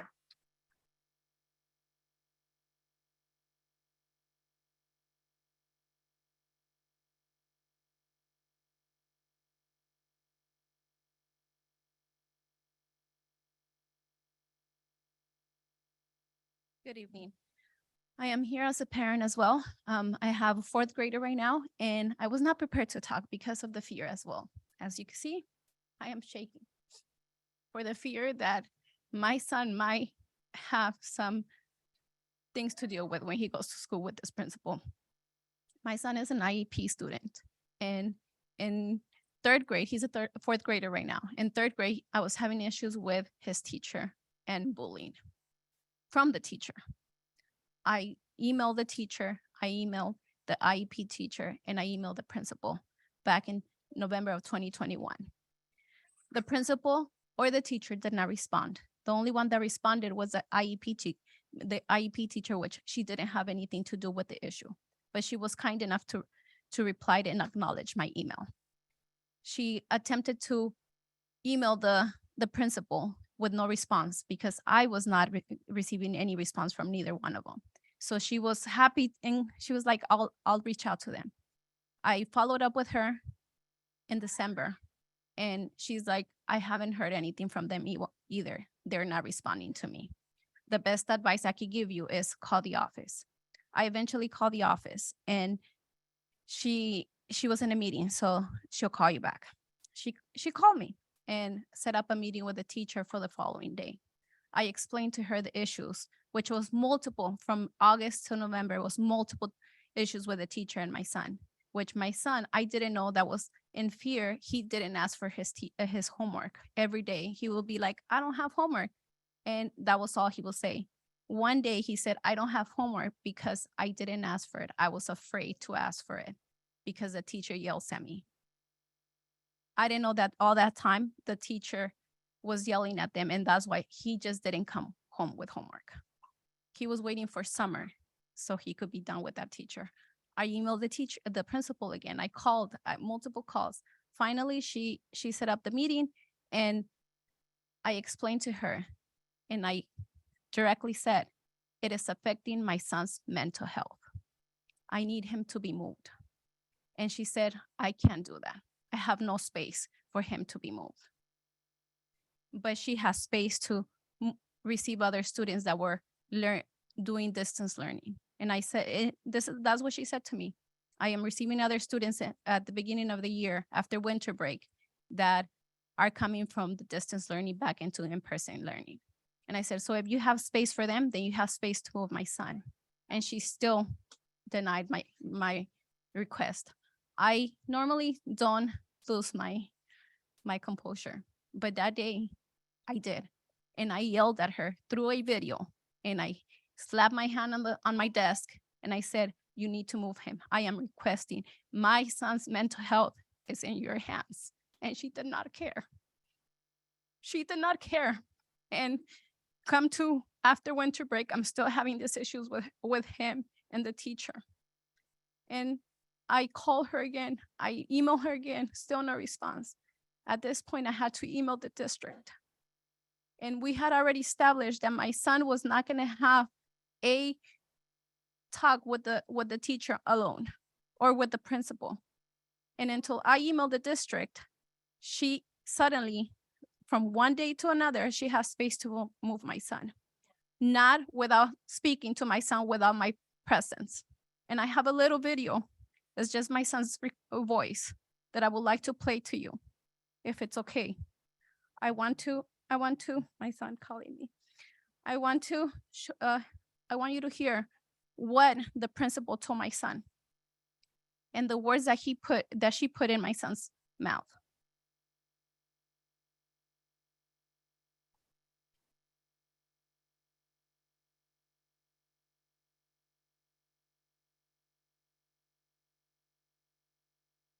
How was school? Good. I got a chocolate Dr. Shady. What happened? Didn't she call you? Did she call me? Yes. What did What did she say to you?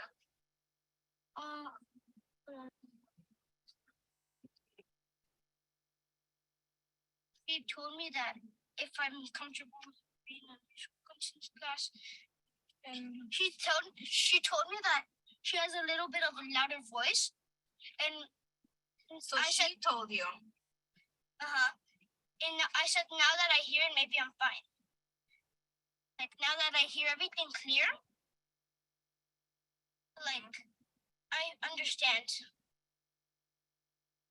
But she's the one that told you that she had a loud voice. Like she said that maybe she was excited to teach, share her knowledge or something. So how do you feel about that? Well, now that I hear it like straight, I think I'm okay with it now. And this is the words of the principal to my son. My son does not say, oh, she wanted to share her knowledge. Thank you for listening.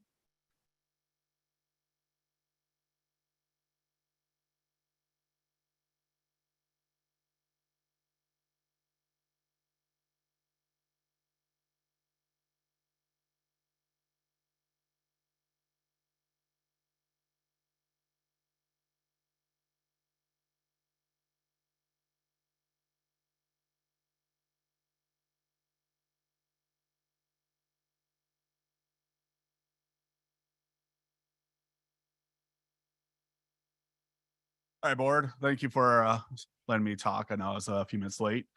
And I just want to say thank you to these fabulous teachers. My son started 10 years ago at Emblem. He had an IEP, and Mr. Baker and the fabulous teachers got him through. He's over a 4.0 over at Saugus. So I'm proud of him and what these teachers have done. So when you put your heart and soul into what your job is, you're going to succeed. But when you're bringing everyone down, they're not.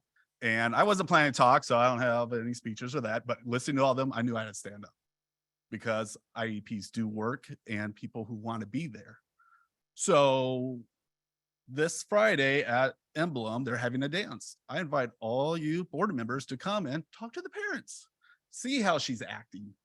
Just see what's going on and get your foot on the board, get your feet on the ground and go see what's happening. Because these are some incredible stories I'm hearing, because you guys are enabling her to do what she wishes to damage these children of it. If they don't want to go to school, they don't want to talk. That is sad, because this is their one chance at a childhood to get a good education, to become as good as my son, as a 4.0 student who had an IDP. We went multiple times with Mr. Baker, and I want you guys to really look in the mirror and go, do we have the right person there?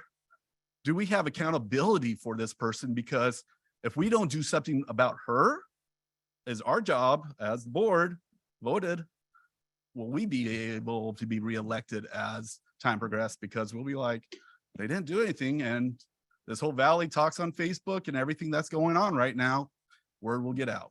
So I asked to please come Friday, talk to any parents, see how she's acting and all that. And by your heart and what it is, make the right choice. Is she the right principal for this school, this district? Would you want her to be leading your children? All right. Thank you for your time.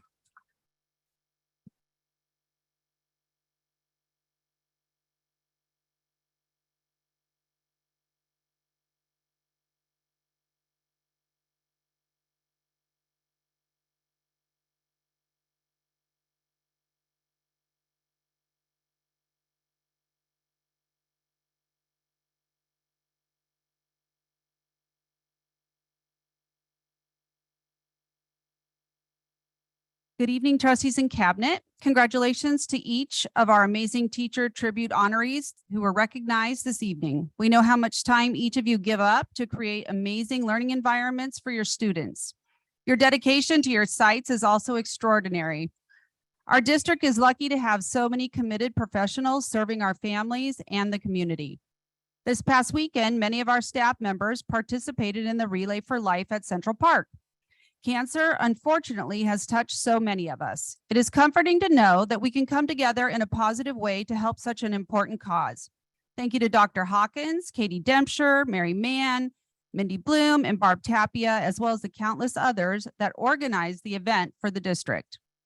This week is National Teacher Appreciation Week. We would like to send our thanks to the PTAs, the PTOs, and any other parent-teacher Cs, all the parent-teacher organizations out there for finding such creative ways to spoil us.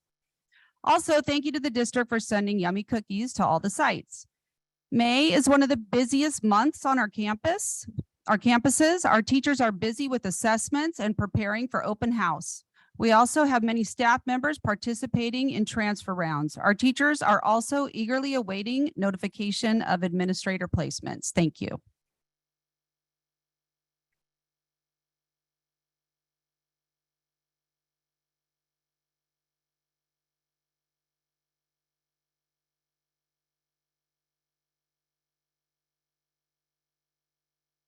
Good evening, Cabinet, board members, and community. My name is Lisa Chan. I am a 13-year paraeducator with Saugus USD and the current vice president of our chapter of CSEA. I'd like to congratulate all the teacher honorees tonight and the classified staff.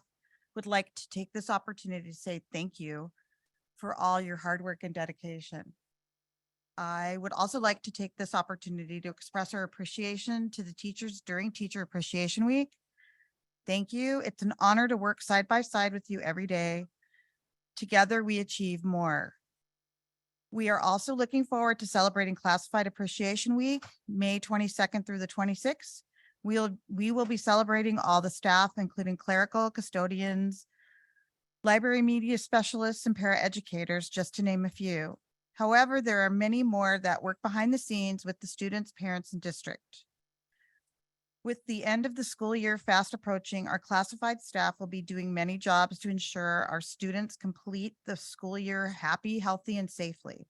We look forward to this challenging time and completing the school year on a high note. With end of year testing, open house at my site on May 18th, and promotion at all 15 school sites, it is likely to be the busiest time of year we have seen in 3 years. We can't wait to celebrate our staff and students as the 2022-2023 school year comes to an end. Thank you.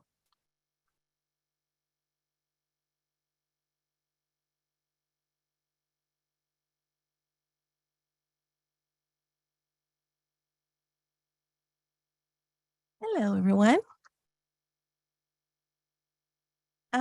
My name is Kimberly Humphreys, and I have the honor and privilege of serving as principal at Bridgeport Elementary School. It is my pleasure to deliver this message on behalf of the Saugus Administrators Association.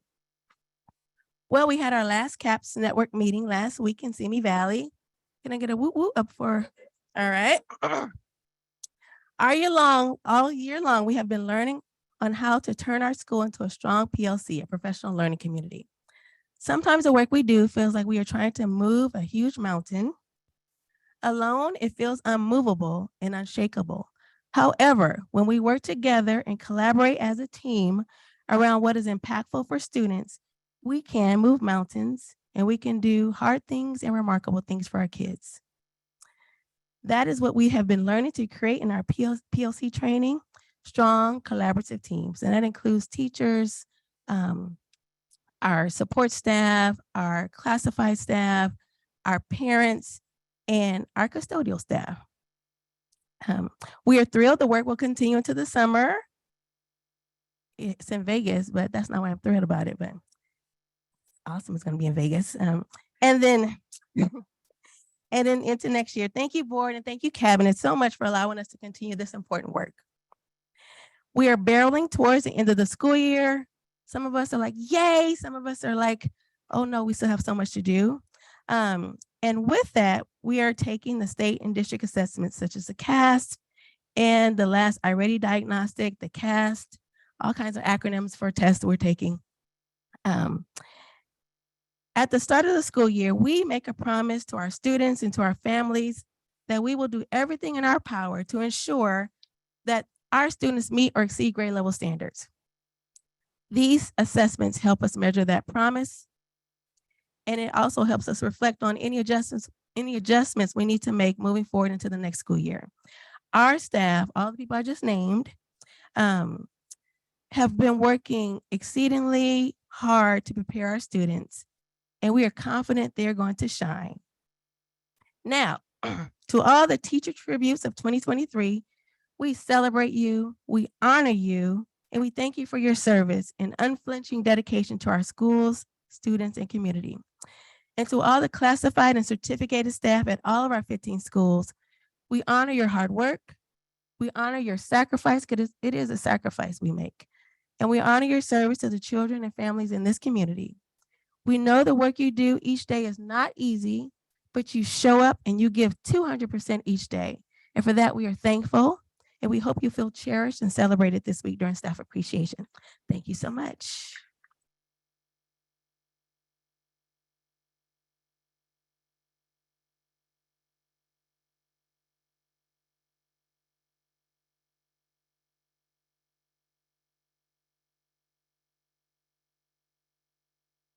Good evening, board members, cabinet, and community. My name is Karen Fractor, Director of Categorical and Special Programs. I'm speaking tonight on behalf of our Child Development Program. First of all, a huge congratulations to our Teacher Tribute honorees. The space that you create for students to be safe, be themselves, and be scholars is life-changing, and your presence matters for so many students. So thank you for all you do. CDP appreciates you. Our state preschool programs continue to be busy supporting our youngest students and their families. Tomorrow, we're excited to welcome our families into our classrooms at our Parents, Pastries, and VIPs Day. Our students and families will have an opportunity to look at the learning that has occurred this year, and I'm sure our students are going to be great tour guides in their classrooms. Our state preschool teachers are engaging in more professional development this month around supporting students with unique behaviors and delivering social emotional learning activities that are appropriate for 3- and 4-year-old students. We are now entering our final 2 weeks of after-school enrichment, and we're gearing up for more enrichment opportunities for summer and fall. Speaking of summer, we plan to have over 400 students participate in our extended day camp from 12 to 6 during the STEAM camp days. We've already identified our current staff that will be working, as well as held interviews for our summer activity leader positions to support as well. We have some exciting activities planned, and we'll share more in the coming weeks. We look forward to our next CDP Professional Development Fun Day on Saturday, May 20th, where we will dive deeper into activities around literacy and STEAM with our staff. We are slated to have over 60 members of our staff give up their Saturday to join us. Should be a great day of fun and learning together. Thank you again for all of your support for our child development programs. We appreciate you.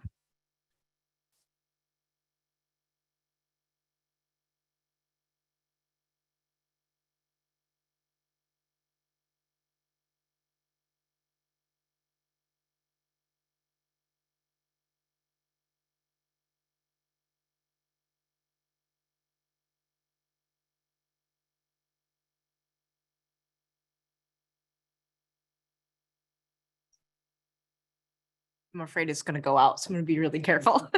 Good evening, everyone. I would first, again, like to echo congratulations to all our teacher tribute honorees tonight. I think that all of us out in the audience have at one teacher, if we're lucky, maybe 2 or 3 teachers that really made that impression on us throughout our years. I will echo, I think it was Santa Clarita talking about Miss Wiseman when they were talking about superpowers. There is really something about power of the teacher. Not only are they changing students' lives, but as a parent, they have power over you. You can say things to your children and they don't believe you, but the teacher can say the same thing and they will do everything that the teacher will do and usually believe them over you. So there is a lot of power to the teacher. And I enjoy being in this profession and working alongside such, again, we heard it tonight, dedicated and passionate and compassionate people. In student services, like it was echoed, it's a really busy month, I think, in general. We've been working very feverishly with our HR department. Thank you so much, as we're trying to get ahead on staffing our positions.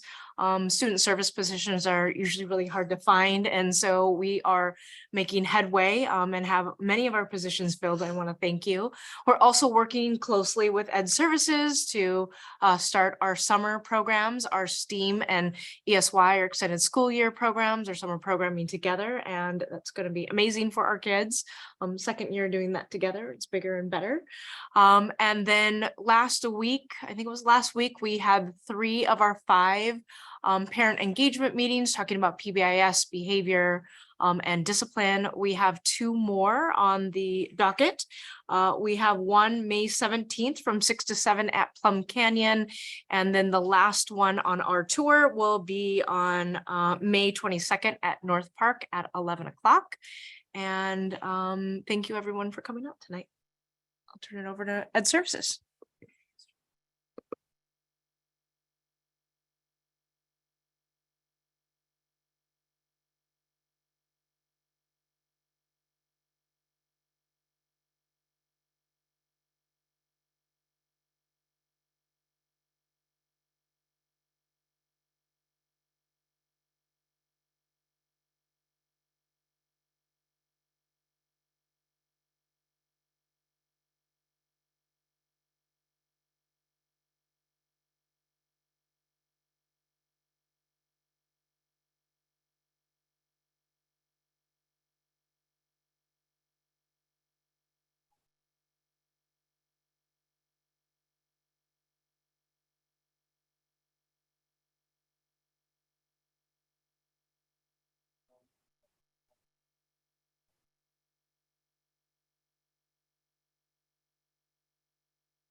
Okay, we're back in session at 8:56.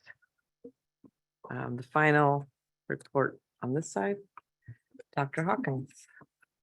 Thank you. So first of all, I want to thank everybody for coming out tonight and speaking. Dr. Stevenson and I have contacted several of you, and we will continue to reach out and contact and speak with individuals that we have spoken with tonight. But I do appreciate the courage that it takes to come out and speak in public. I know this is not a comfortable piece, and we are taking your information and looking into it further. So thank you. I want to congratulate all of our teachers. I had the opportunity to attend the teacher tribute and speak about all the teachers. So it was fabulous to see them all here again tonight. But on the screen, we have something that I'm quite proud of from this district, and that is our participation this week in the Relay for Life. This was an opportunity for us to do a team building event, if you will, to give back, and is something really near and dear to my heart. In December, my son was diagnosed with stage 4 metastatic melanoma of the small bowel. He's 31. It's a very aggressive form of cancer. And the principals asked me what they could do to help. And I've had the opportunity to participate in Relay for Life and see what this event can do for an organization and bringing it together. And so the gift was this. Little did we know when we decided to do this back in January that I would have a breast cancer scare earlier this year. I'm okay, but still was very proud of this organization. We raised to date the most money in Santa Clarita Valley at over $23,000 for cancer research, from the baskets that teachers and parents and staff donated for our raffle, to all of the different pieces. And Nick, if you want to cycle through some of those, that would be great. I specifically want to thank two people who are in the room tonight, Ms. Barbara Tapia and Ms. Katie Dempscher. They knew that to have my son in Texas and be going through this would be very difficult. And so being able to spearhead or organize something of this magnitude would also be difficult. And they put it together, and it was an amazing day from 9 a.m. or actually probably more like 7:30 a.m. Till 9 at night. And we just had a whole loving moment, including honoring Katie's husband, who did lose his battle with cancer last year. And that was very special as well. So from me to you, thank you very much. And thank you to everybody who participated. And thank you to everyone who donates to cancer research. We were very proud of being number 1. We will tell you that the donations are still available through August. And so if you'd like to donate to cancer research, I don't think it's a disease that hasn't touched any one of our families and is very serious. So thank you to everybody for your amazing work. Thank you. Board reports, Mrs. Grace. Can everyone hear me? Yeah. All right. This week is Teacher Appreciation Week. I'm sure that all of our teachers are feeling loved and appreciated by your students, your parents, and your PTA organizations.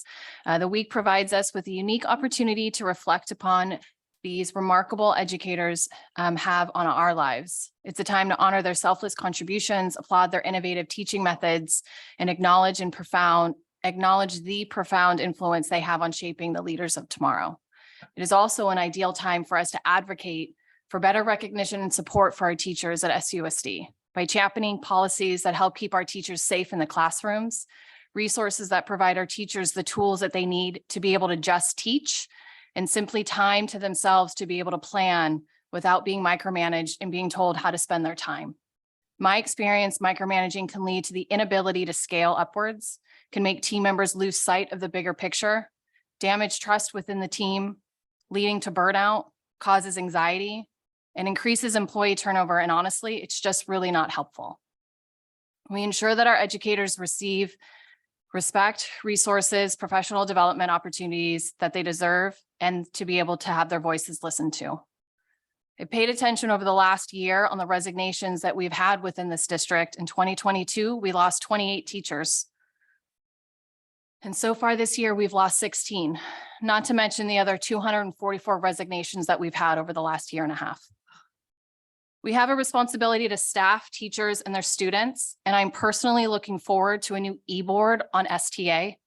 Elections are coming up, and based on the STA recap from 425, they will be making some changes in leadership. Change can be positive when you have the right stakeholders in place that want to advocate for all 412 members collectively and who are focused on improving the needs of students and teachers rather than dismissiveness. I also want to say thank you to all the parents that were here tonight. not quite sure what to say, a little shocking, but I do appreciate everyone speaking up. I know how hard and difficult and courageous you guys are for actually speaking up. So I appreciate you. The district appreciates you guys. And I just want to say thank you. Thank you, Ms. Love. Good evening. Thank you all for being here. I'm going to keep it short today. I was able to participate in Relay for Life over the weekend, which was a really wonderful experience. Not just being there with our team, but also just seeing all of the community, all the SCV community come out to support such an important thing, an important organization. Was really meaningful. I brought my kids. They had a lot of fun. Spider-Man was there. So it was good. I also want to reiterate my many thanks to the teachers in the district and happy Teacher Appreciation Week. And congratulations again to our teacher tribute honorees. I think it's been expressed over and over again tonight, and hopefully will continue to be expressed over the many days, weeks, months, and years that we continue to have teachers who create our society, and literally we would be nowhere without them. So thank you. I appreciate you, and I think we all do. Thank you, Mr. Drunky. Good evening, everyone. First, I want to say thank you to all of the parents that came this evening and shared their stories with us. Happy Teacher Appreciation Week. And again, congratulations to all of our teacher tribute honorees. I also wanted to give a shout out to Kim Vensko, our CSEA Employee of the Year finalist for LA County. Congratulations to her. Congratulations to our Relay for Life team. It sounds like a fantastic event, and the amount of money that you guys have raised is pretty incredible. I also attended the Labor Management Initiative event on April 28th, which unfortunately also happened to be the same night as Teacher Tribute. And then on April 25th, I attended the PBIS parent meeting at Helmers and am looking forward to attending the meeting at North Park later this month. Thank you. Thank you, Mr. Watson. Good evening. Happy Teacher Appreciation Week to all. We love our teachers and how much they love our students. Congratulations once again to our Teacher Tribute honorees. I too had the honor of attending the Teacher Tribute Awards about a week and a half ago, and I was excited to see that our district had more honorees than any other district in the Valley. Somebody told me it was because we have more schools than anybody else in the Valley, but I'm not buying it. I also enjoyed attending the PBIS presentation at Sky Blue Mesa last week. Thank you to Mrs. Berries and Mrs. Nowakowski for that presentation. I also had the pleasure to attend the Labor Management Initiative with leaders among our district last week. I truly enjoyed the conversation and the work that was done. The building of relationships, collegiality, and common understanding is so important in building a strong and supportive district for everyone, because together we do achieve more. I appreciate all of you who joined us this evening, and we do truly appreciate your input. Thank you. Thank you, Mr. Watson. I attended the last board meeting from Washington, D.C. as I was at the CSBA federal advocacy trip. And the biggest thing that we talked about, and this is true in districts across California and across America, it really comes down to money. I don't know how many of you know what IDEA is, Individuals with Disabilities Education Act. The federal government promised to fund 40% of special education. One year they hit 24%, one year. All the other years, they've never surpassed 10%. They never get into double digits. So if our school districts had the money we were promised, life would be a little bit easier on everybody. So feel free to reach out to your Congress people.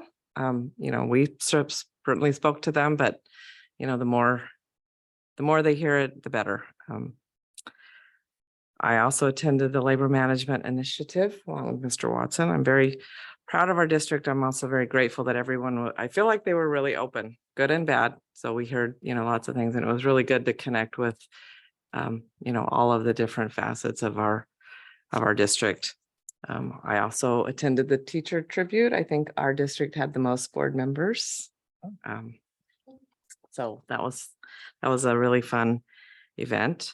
I also attended the PBIS talk, and there's 2 more coming up on the 17th and 18th.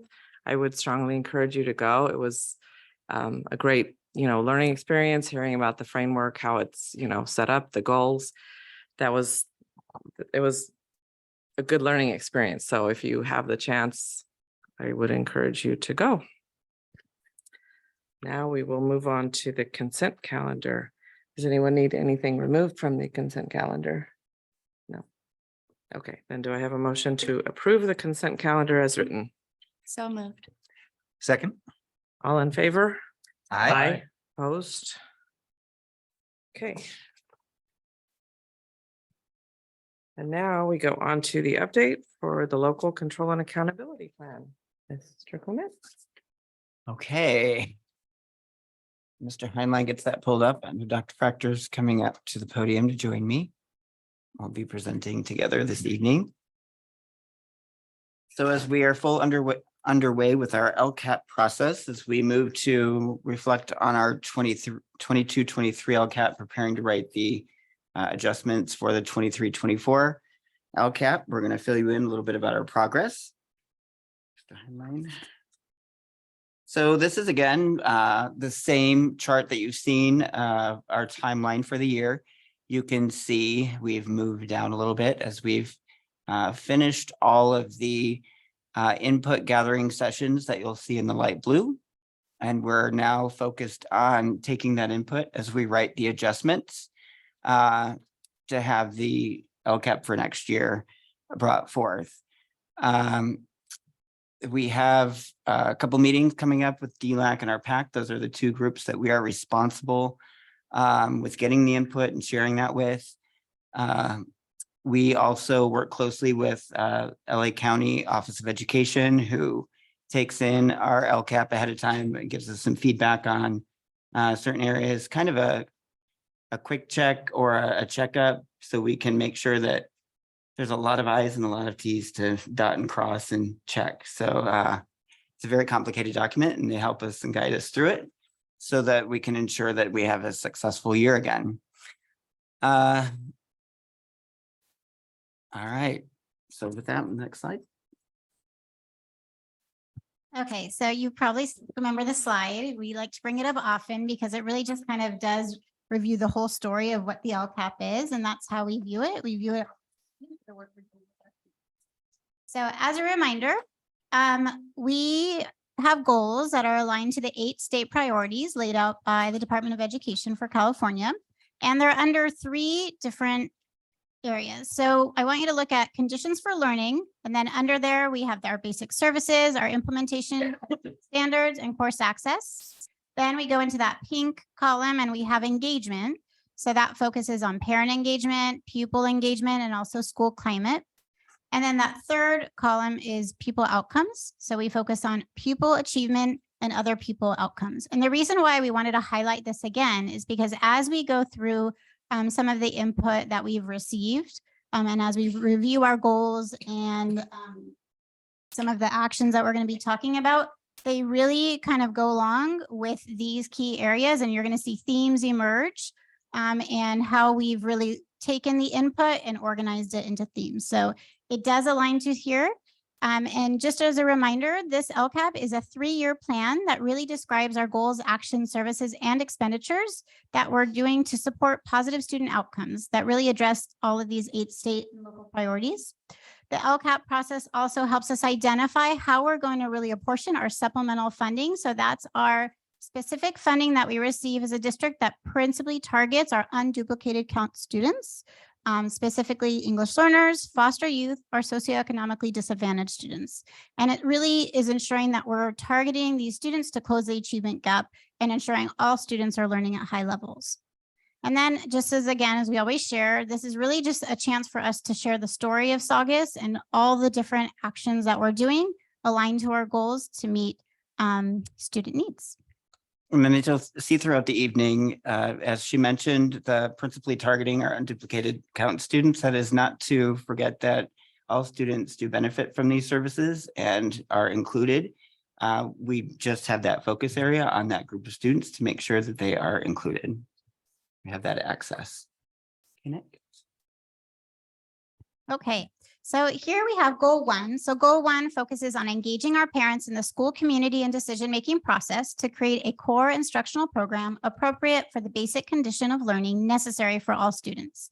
So we wanted to share some various input that we received. So when Mr. Clement talked about, well, they had that slide with all the different groups that we met with, they really were these dynamic meetings where we not only just disseminated information, but really sought input and feedback. So the way that they were designed were that whether it was virtual or in person, we had the educational partners, whether it was parents, we had teachers, we had classified staff, we had members from our SELPA, and whatever group they were in, they really would get in a small group and they would look at each goal and they would look at the different actions and kind of group them in themes.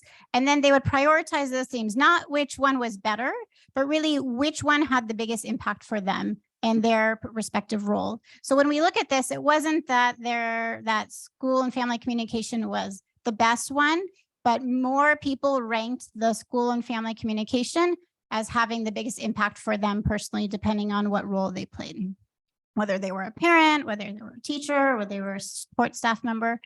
So when we look at the priority ranking of these different themes, school and family communication came out really well. And as we see, that's a strength of ours in terms of ParentSquare, right? That's another example of an action that we have in our LCAP that really is supporting that two-way communication for families. And as we've shared before, ParentSquare is another way that families can participate and engage in dialogue with their teacher, with administration, with the school, and receive information in a language that they are most familiar with. Then if we look over on the right side, we see that there's some survey data that really aligns to this specific goal. So this is our LCAP Connected survey input. As you can see, we have put the percentage of students, parents, and staff who strongly agree or agree. And we picked this particular question because it really closely aligned with this specific goal.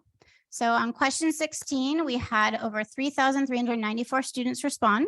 5% of them indicated that they strongly agree with the statement that our school employees, parents, our school promotes parents, employees, and students in decisions that impact our programs at our school.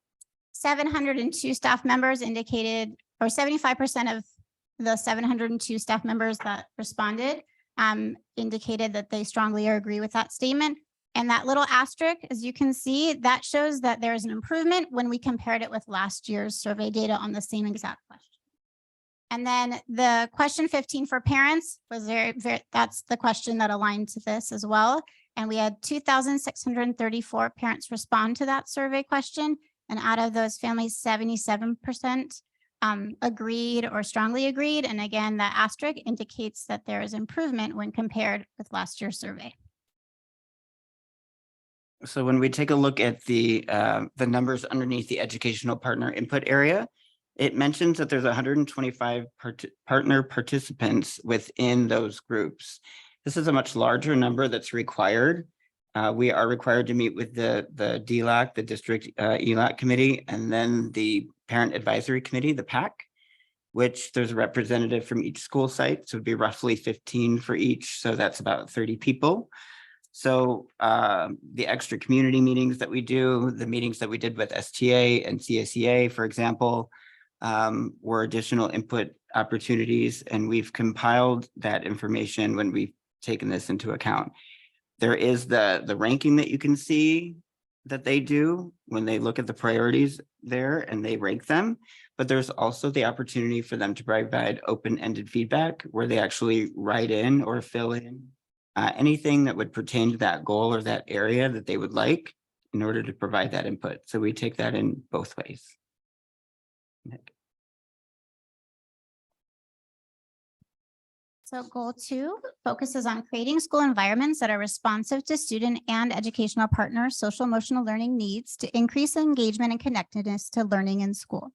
So on the left, we have our educational partner input in terms of the priority ranking of the actions and the themes. We kind of group them together. So behavior support teams, a lot of our educational partner input, both with the ranking, but also the comments that they had shared, felt that that was a very appropriate and supportive action and would like to continue with it.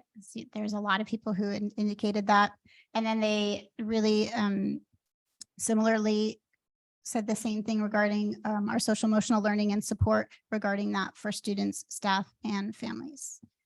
And then if we move over to the right, where we have our connectedness survey. So these are 3 questions that we felt really aligned to this goal area. And when we look at, the successes here, our schools continue to be places where staff and students and families feel welcome, but we definitely still have continued work to do in this area. And as we move forward through the presentation, we're going to talk about some of the possible shifts that we'll make moving forward. As you can see, and we even talked about this last year, but right now, only 51% of our students and 77% of staff regularly look forward to attending school or work this year. And we definitely understand that this is a barrier to learning. And we really are working immediately to identify solutions for this because this is important to us. And again, as we move down the presentation, we'll talk about that a little bit further.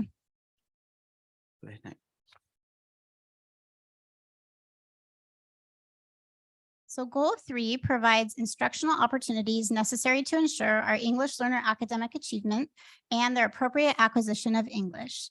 And so when we met with all of our educational partners, English learner coordinators, so these are site teachers who work at the school site, but really ensure that all students are making appropriate growth academically and in their language acquisition. They kind of really monitor those students very closely, support the teachers in supporting their students. So that was regarded highly as really being a high priority in terms of the actions. And then when we look at the survey data, we identified specific questions that align to that goal. And when we look at English language development, especially that designated time, those 30 minutes, it really is an intensive intervention for students that need it, providing that specific language support. And so we, as you can see, our students, our staff, and our parents indicated that that is an area of success, and we're going to continue with that.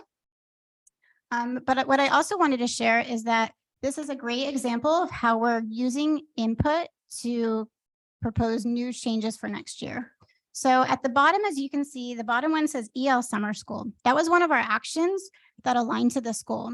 But with new funding, such as our expanded learning opportunity funding, we're able to fund our summer programs in a different way, not using specific LCAP funds. And so some of the shifts we're making are our English learners are part of our unduplicated count. They get priority for our summer programs. So rather than having a specific action and this funding go to EL Summer School, which we're able to support in a different way through different funding. A lot of the parents talked about when we were listening to them, when they asked questions during these different input sessions, that they really wanted more language supports for the students. And so we've been able to kind of pilot a program called Mango. It's a program that allows students to learn English from their home language. So if you speak Russian, you actually learn English through Russian and eventually transitions to English. If you speak Spanish, you learn English, but through Spanish. And the great part about that program is for every student that has it, you get 5 family licenses that the families get to access to. So families are benefiting from it as well as students.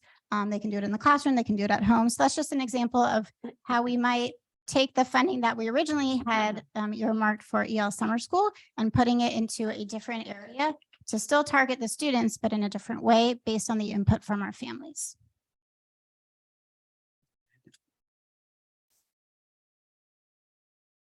So goal 4 is implementing instructional programs and services that allow students to achieve while closing the achievement gap in core academic areas. So as you can see, our TOSAs were really highly prioritized, our PLC systems, technology access. Again, those same survey questions, when we look at where we've really put a lot of emphasis and energy into these systems, into coaching and modeling and professional development and structured assessments, and really looking at those assessments to determine where students are at and where we really need to intervene and support in a very targeted way, which is what the PLC process really is. You can see that our survey data indicates, I just created a new word. Our survey data indicates that that's an area of strength. And so as a school district, we would like to keep going with that and dive deeper into it. So another example here really is looking at the TOSA team and the intervention team and the systematic interventions that we've been able to do for the students that are down in that red or the 2 years below. and all of the really thousands of lessons that have been taught in hundreds of groups to more than half the school district as they've been weaving their way through different standards or different holes that developed maybe through COVID or through learning difficulties or through a myriad of things that they've been able to intervene, short-term, redirect, and then exit that student as they've moved throughout. So it's another example here of that work that's being done and everybody recognizing that. And it being seen along with that PLC process as being high ranked. So it also makes us feel good about the money that we're investing in the CAP system and the PLC opportunity that we are going to learn about this summer. Go ahead, Nick. So goal 5 focuses on providing opportunities for staff and students to see themselves represented in our schools and understanding the contributions that all people make to our world and respect those differences when learning in school. So when we look at our themes here and how we prioritize or how our educational partners really prioritize them, the equity, diversity, cultural proficiency, professional development for staff was really highly prioritized by all. But as you can see, they're kind of tied there with our sensitive content training resources and the equity diversity training for families. And then when we look at our survey data, we identified 2 questions that really specifically align to this goal. And as you can see here, we made some improvement with our parents in terms of their child seeing their family's culture represented in a school and academic content, but that students indicated that, only half of them really saw that. And so while we are making growth in the area of ensuring that everyone feels welcome in our schools, we know there's continued work to do. And this is work that we're actually we've already started and we're just going to continue with. So for example, our 21st century TOSAs, our teachers on special assignment that we have, they've already been creating and designing grade specific lessons using our core curriculum, using Discovery Education, which is one of the supplemental resources that we have available, and kind of looking through additional literature and really designing lessons along, our cultural holidays, our celebrations and themes. And they're doing that per grade level. And it's a lot of work, but so we're rolling it out. And so we've already done it for Martin Luther King Jr.'s birthday. We're doing it for Asian American Month. And so we're going to continue to build our toolbox of these resources. So eventually having more of them for teachers to access and utilize with their students. And hopefully we'll see our students being able to see themselves in their school and their academic content. So as we come into the fall this year and we continue that work and we get to January, that will really complete year 1 of that cycle, where the students have identified people or events to study and learn from within those areas specific to each grade level. So it's not a repeat or they're not hearing about the same person each year as they go throughout. We're also buying additional library books and resources so they have access to that and more diverse content and more content. So as we discover more or learn more or find more, we're adding and continuing to build to increase the capacity in that area. Okay, Nick. Okay, so when we look at the connected to survey results and we start to determine our next steps, we can identify some strengths. Some obvious strengths that we see right away, our parent ratings are up overall, as well as the staff ratings are up. Okay, the goal rankings that we saw where we were ranking them, the priorities, the higher ranking ones, such as the TOSA or teacher on special assignment and the intervention teams, were ranked highest, right? As in most important. So that's aligning to what we're seeing and what we're focused on already. So those were great indicators. We also have some areas to focus on that are coming out. We have, although most student responses were, when I say about half, were 70% and above, there were 6 that were lower than our typical results. We're going to talk specifically about a couple of those in a few moments, but they revolve around how the students feel about coming to school, around bullying, around seeing themselves in curriculum in the school, and rules and consequences. Our next steps will be actually using this input to create the adjustments for the 23-24 LCAP for the upcoming year. We're going to seek student feedback and possible actions and solutions that they might have. And I'm going to go into that in a couple seconds here in more detail. And then our school site teams will create goals and actions as they work to create their school site plans for student achievement.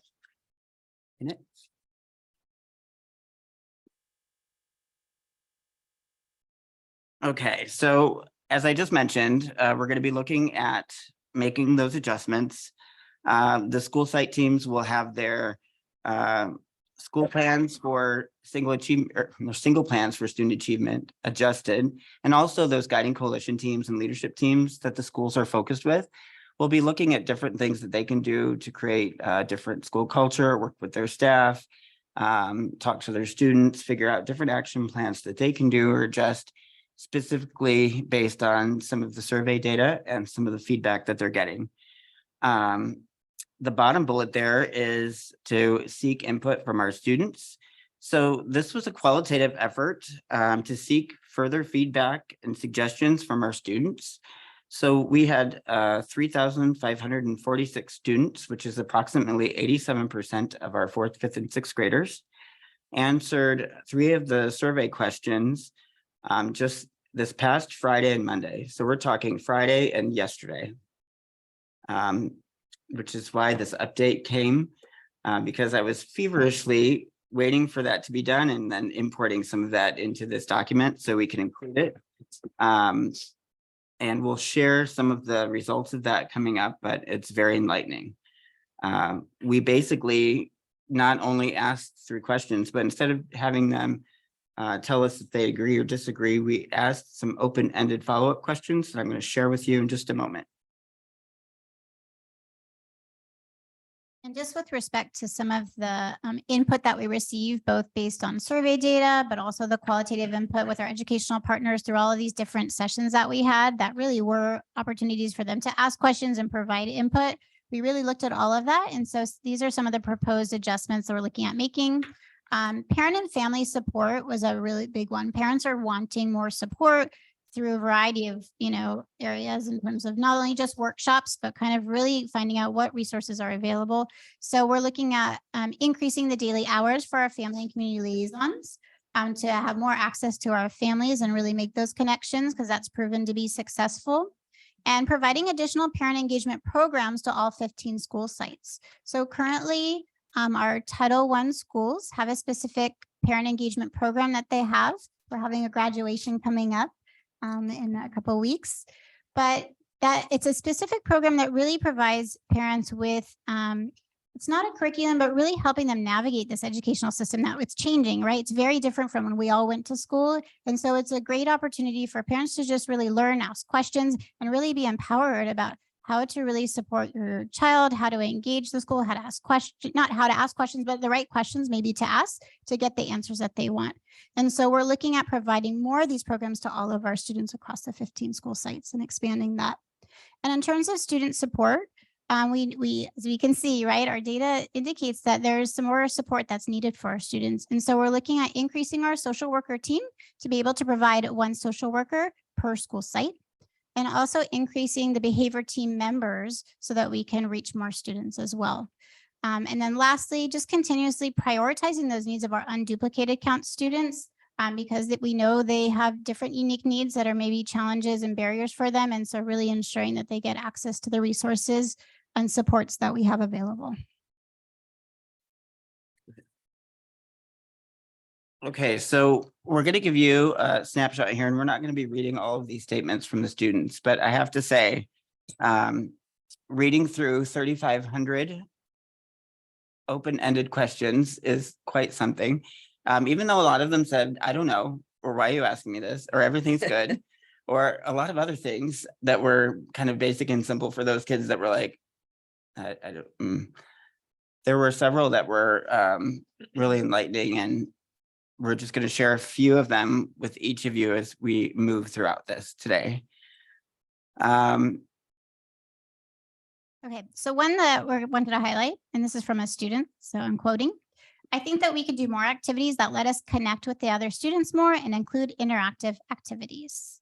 So the students are telling us, right, they want more opportunities to connect with one another.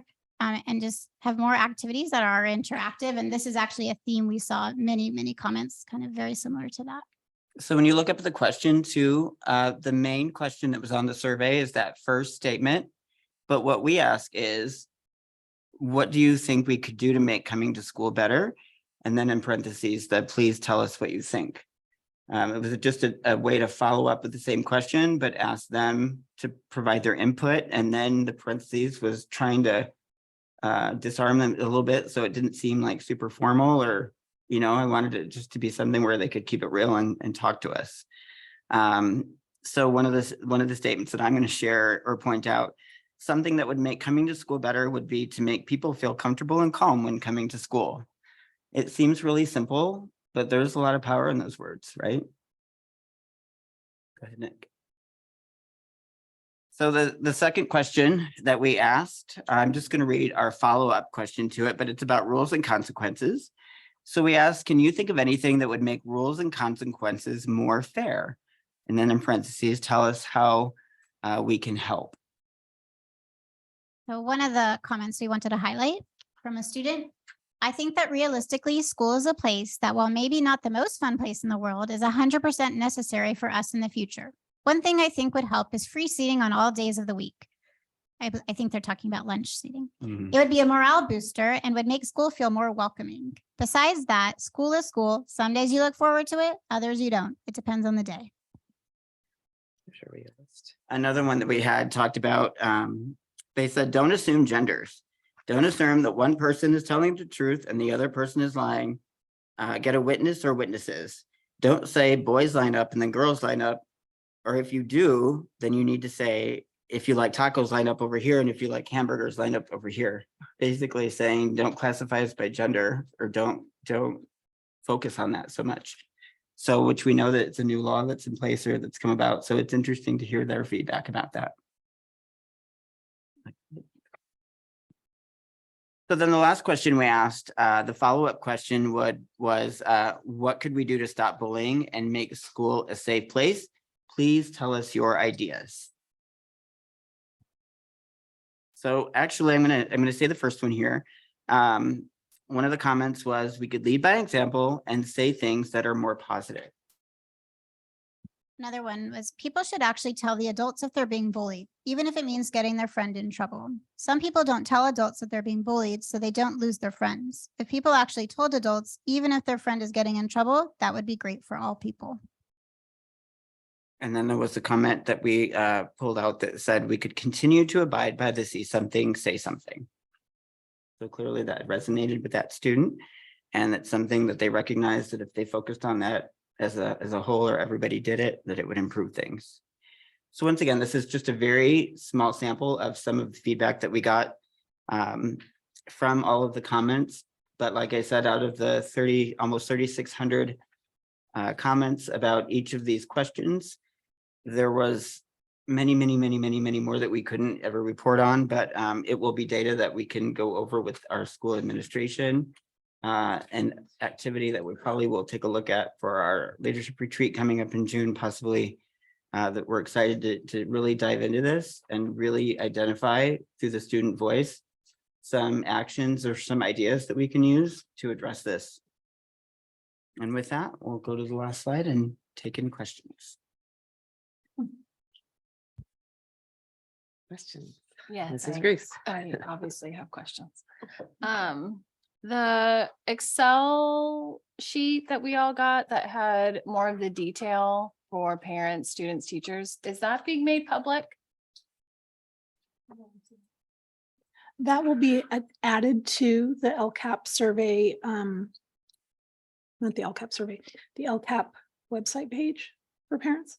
Okay. And 'Cause then there's a lot of information that's not included, I think, within those goals. They don't maybe fit exactly with the goals. So I'm just wondering how parents and So- teachers can see some of this information. So at the school sites, and we've been working with the administration on this, the administrators go over the connectedness surveys, all the parents, the teachers, and the or the staff and the students, and they use that to create their modifications to the SIPSA. In addition, then the principals share that with their specific school site. So the chart that you're talking about that I provided to the board will be part of the LCAP website once we've gotten all of our data and put it all together, and we're putting it up. But the parent groups that get to see the data isn't general parents, it's what? No, Who the gets to see it? parent groups that get to see the data will be everybody who can go to the website. Okay, so you have to go to the website to find the data. You would have to, unless you're talking about specific school site data, and then the principals share that with their schools. And is that through like copy with the principal, or how does it get shared? Variety, maybe through their newsletter. It's dependent on the principal and how they do it. During this school year or next school year? Because we're almost done. Probably both, I Both? would say. Generally, when we use the survey data, we're gathering it to use as we both develop plans for the coming year. And as we implement those plans, then we take new data points throughout the year to adjust. So then are you using these data points to affect next school year? Mhm. So see something, say something, knowing that there's low numbers within bullying coming to school, stuff like that. Are we re-looking at maybe that program of what it could look like based on some of the feedback in the survey? We'll always look at the data that we have to redesign programs as needed. Okay, I might ask again, because to me, it doesn't seem like an answer to me. So I guess I just want to see more details about how we are using the Connectedness survey to impact next school year in more detail, I guess. Because we do have a bullying issue as per, and some other behavioral issues as per the survey. So I'm interested to really understand like what is going to change. Because some of the numbers look low. So it's just the detail, right? Versus just a summary, I think. If that makes sense. Yeah, okay. And then can you, maybe I'm not looking at it correctly, but on the parent responses on the recap, Dr. Hawkins, that you sent, it looks like 29% of family members took the survey. But on the Excel document, I just got a different number. So I don't know if on the email survey, it was only 2,755 parents that took the survey, but on the Excel sheet, it lists that it was actually like sent out to way more people. So I'm trying to understand. You asked for the number of parents that would have received the survey, the parents, So almost 15,000, right? a little over 14,000, yes. Yeah. We received approximately 2,700 or so, which we ask our staff to target 10% of the students enrolled, because it's very difficult with the number of parents there are, the number of students there are. Sometimes in families, a particular household, one parent might respond rather than two parents responding. And so we ask them to target that, and they've been, for the most part, consistently making. Yeah, no, those I'm targets. just, I guess I'm questioning based on the Excel sheet, it's about 19% of parents that actually responded based on the 14,800. And then on Absolutely. the email, it was almost close to 30. Right. So I adjusted that because of your questions this weekend. So it's the 19%, that's the accurate number that responded? It just depends on how you look at the data. When we Oh, look I'm- at the data before, the data that I reported to you over a week ago was based on the enrollment of the students at the school and the percentage that we were looking for targeted there. Okay, So I that think was I'm the just, yeah, dividend. I'm just I guess my point is, do we feel that either 19% or 29% for parental feedback is enough Well, we would always like it to gather be more. data to implement changes? That's all that I'm asking. We would always like it to be more, but statistically, I believe that we are getting quite a lot, and we've seen an increase in the last 3 years. It'd be nice, I think, to see what other ways that parents can be informed, because it does seem like a low number. So how do you engage with the parents a little bit more to continue to see the increase that we've seen over the last 3 to 4 years?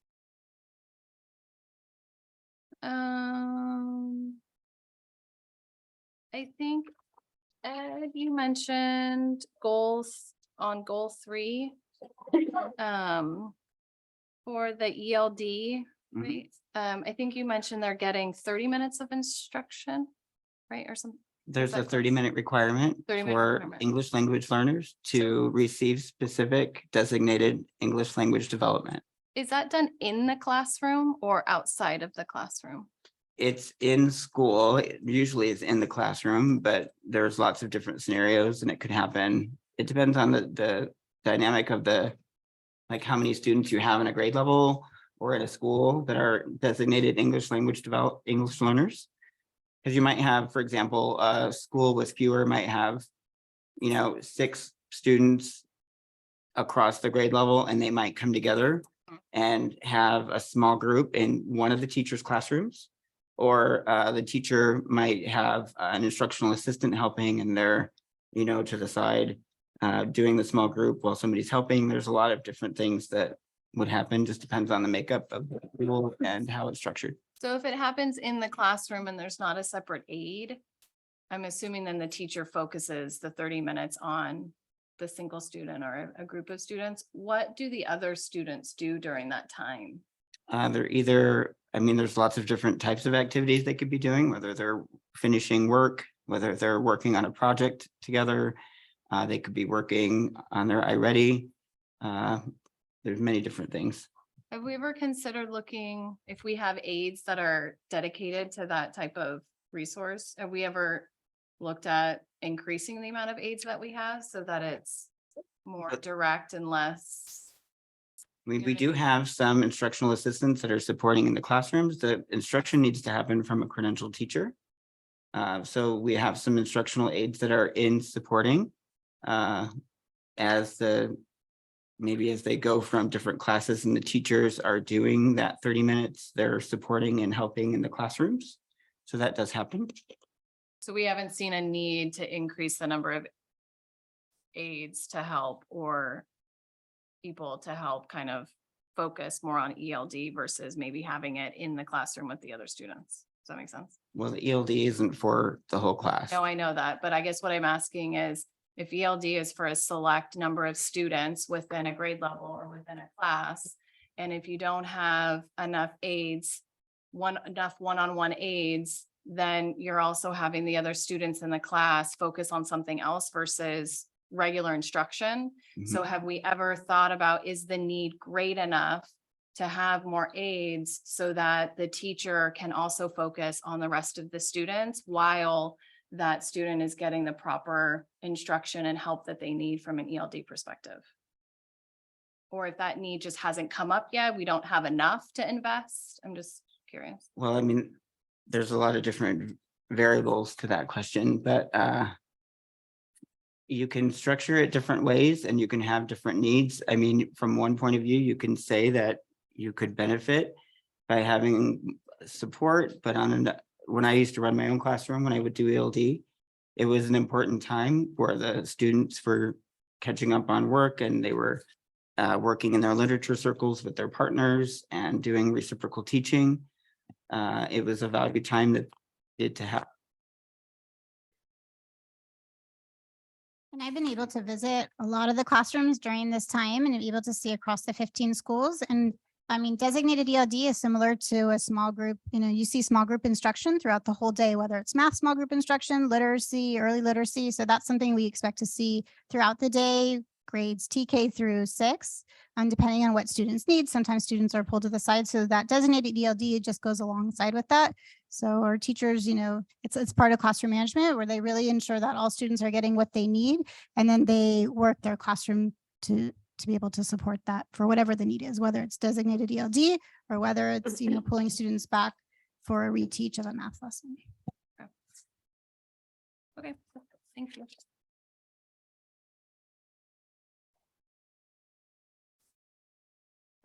Thank you for a wonderful presentation. I really appreciate the scores that came back for interventions. I think they're really positive.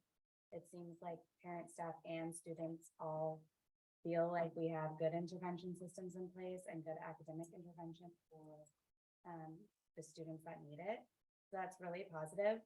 Obviously, some of the student responses in other areas are a little bit concerning. And I have to say, I really appreciate that we got this data and we went back and asked the open-ended questions to the students to try to obtain more information. And I'm sure that was a ton of work in a short period of time, but I very much appreciate it. I think it's really important.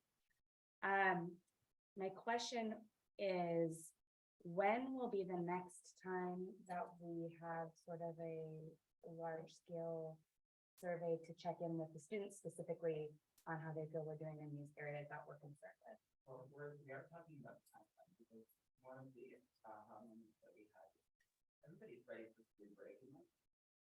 And right before spring break, you remember, that's a really great time because everybody's break and go for the week. So maybe after, the holidays in January, somebody needs to go outside, we can get a better perspective. Not that it's looking for that time so people are happier and they inflate the sport that way. Either we want an honest read, but we're tired of the time of the year. I mean, May 31st is the time to do it right. We're all seeing light at the tunnel, and we want to have that time to reset or again. But beginning of the year, obviously, wouldn't be that time either because there's not. It hasn't happened. There's not. So it needs to be a good way into the year. So we're looking to balance that. And I guess with respect to obtaining sort of more qualitative information from students, Dr. Hawkins, have you been able to sort of gather more intel through your student listening sessions? And are these results surprising, or are they in line with what students have been telling you? I think the scores on the survey were surprising to all of us.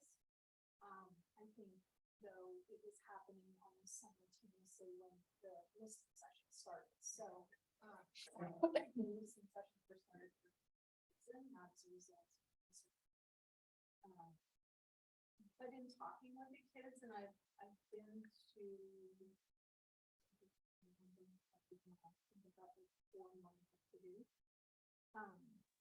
it seems to be in line with what I'm talking to fourth and sixth graders about. At least their comments are very much in line with that and what we need to do. And so on the 6th, my plan is to use that survey data, use that anecdotal data that I've gotten, and sort of present what we're hearing the kids say. I don't anticipate on the 6th having a plan of attack with that, because I think it also involves the listening sessions that Mrs. Barris and her team are doing with parents. I think it's going to be talking with parents once all this data is gathered and shared. But it is a really strong process that I think the principals participating in, because the principals take the notes during it. It's really given them a lot of insight into their kids. Their kids are willing to chat with me, and we just activities to in the chat and there for about an hour. But it is focused on bullying and calm, mainly bullying and calm, just trying to get our arms around. Yeah, I'm excited to hear your presentation, and also our presentation that we have coming up on PBIS, and hopefully we can get the numbers up. But I appreciate everyone's efforts really in trying to figure out sort of next steps to improve those things. First of all, I want to thank Mary because your last night with me working feverishly to help me gather all this information. You've never seen me go 4 hours. So it was good work, but I thank her for that, and you too.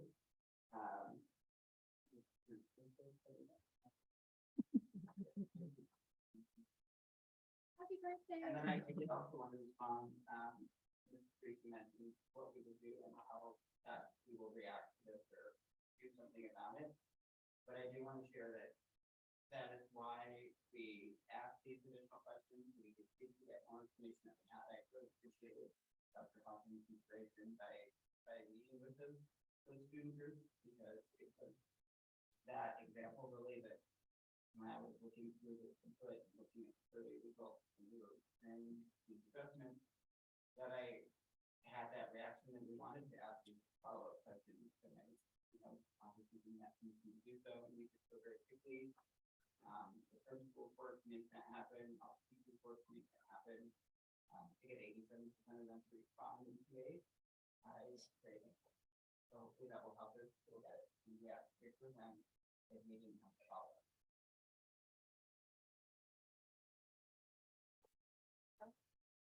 Well, first I want to say happy birthday, Karen. Mary. I don't really have any questions, just one comment, and it goes to goal number 4, and you kind of touched on it when you covered this slide, and that is seeing PLCs with the second highest option here. I mean, just a couple of years ago, PLC didn't even exist in our LCAP, so I think that is a testament to the work of our teachers and our staff in really making that part of the culture here. So thank you. Can I just add to that? Because you made me think that tonight when we were listening to words about our teacher tribute honorees, a lot of the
looking forward to the kids going to school. Oh, What did she say? so that's why I asked that, if that could be one factor in the big disparity. The other thing I learned at that thing in Washington DC, he was talking about when they take polls, that when you poll the parents, they frequently, instead of going to their child's experience, they revert all the way back to their own experience. Okay, thank you. That's it for me. Thank you. All right, moving on. Education services. Do I have a motion to adopt resolution 2022-23, number 59, resolution of the governing board of the Saugus Union School District for recognition of peace officers Memorial Day? So moved. I will second. Mr. Clement. Okay, so this is a resolution for Peace Officers Memorial Day, looking to recognize those folks that are keeping our property and our personal selves safe and helping our town, society, and place be a good one. We appreciate their hard work and dedication. Anyone besides me have comments? I You do. know, I'm gonna, oh, sorry, go Yeah, ahead. absolutely. I just want to just underline the resolution by paraphrasing something that's always been close to my heart, that there is no greater love than this, one who would put their life on the line for another. And that's what our peace officers do. And I am eternally grateful for them. And naturally, I have to brag on my son. There you go. Incredibly proud of my deputy sheriff child. I also got to spend some time with him and his friends. A room full of cops is a different experience. Grew up in that room. Mr. Watson, would you like to call the roll? Sure, we need to call the roll. Ms. Grease. Aye. Ms. Love. Hi. Mr. Trunky. Aye. I vote aye. Ms. Cooper. Aye. And at 5-0, the resolution passes. Thank you. Thank you. Student Support Services provide information regarding Community Advisory Committee. Ms. Berries. Hello, we have a great resource for parents who have children with special education services. It is called the CAC, or Community Advisory Committee. It is a collaboration with all of the 5 Santa Clarita Valley districts. They, the parents meet in collaboration with school administrators to talk about some of the things that are happening, get feedback, input, improving services. And we also provide support to families on topics that they feel that they want more information on. And each district gets a certain amount of representation, representatives from their district. Saugus has 6 seats, and the 2 names that you have in front of you are going to be names. They're serving a 2-year term. And so that is what you are voting on tonight or approving for the 2-year term for 2 parents. Nope. Approval, it's just provide information. Yep. Yeah. No vote required. It has to be presented and share information. So I'm So we'll vote next time. Yeah. Okay. It's kind of weird because normally on this part, you guys say yay or nay. So It's just for information. It's duly noted. Okay. It sounds great. Any questions about CAC or, okay. Thank you. Thank you. Thank you for making us and everyone aware that that exists. Do we have a motion to approve the tentative agreement between the STA and this SUSD for revisions to the Peer Assistance and Review Program Handbook? So moved. Second. Second. Thank you. This is Dr. Stevenson. All right, so this was the last item that was left over from our negotiations. It took a little while because we needed the panel to go through the entire handbook and make some revisions. They're minor revisions. We've changed a couple of requirements to try to get additional support providers, or I guess, and we changed that. Now they're called mentor teachers. So those are just some of the, a few of the changes that we made. Thank you. Questions, comments? So we're back to mentor teachers. It comes full circle. Yes. Okay. All in favor? Aye. Opposed? It is approved. Do I have a motion to approve the memorandum of understanding for fiscal year 2022-2023 between the Santa Clarita Valley California Teacher Induction Program and the Saugus Union School District? You forgot consortium. There's no It really made the consortium. name very long. Yes, they did. There's no consortium in that.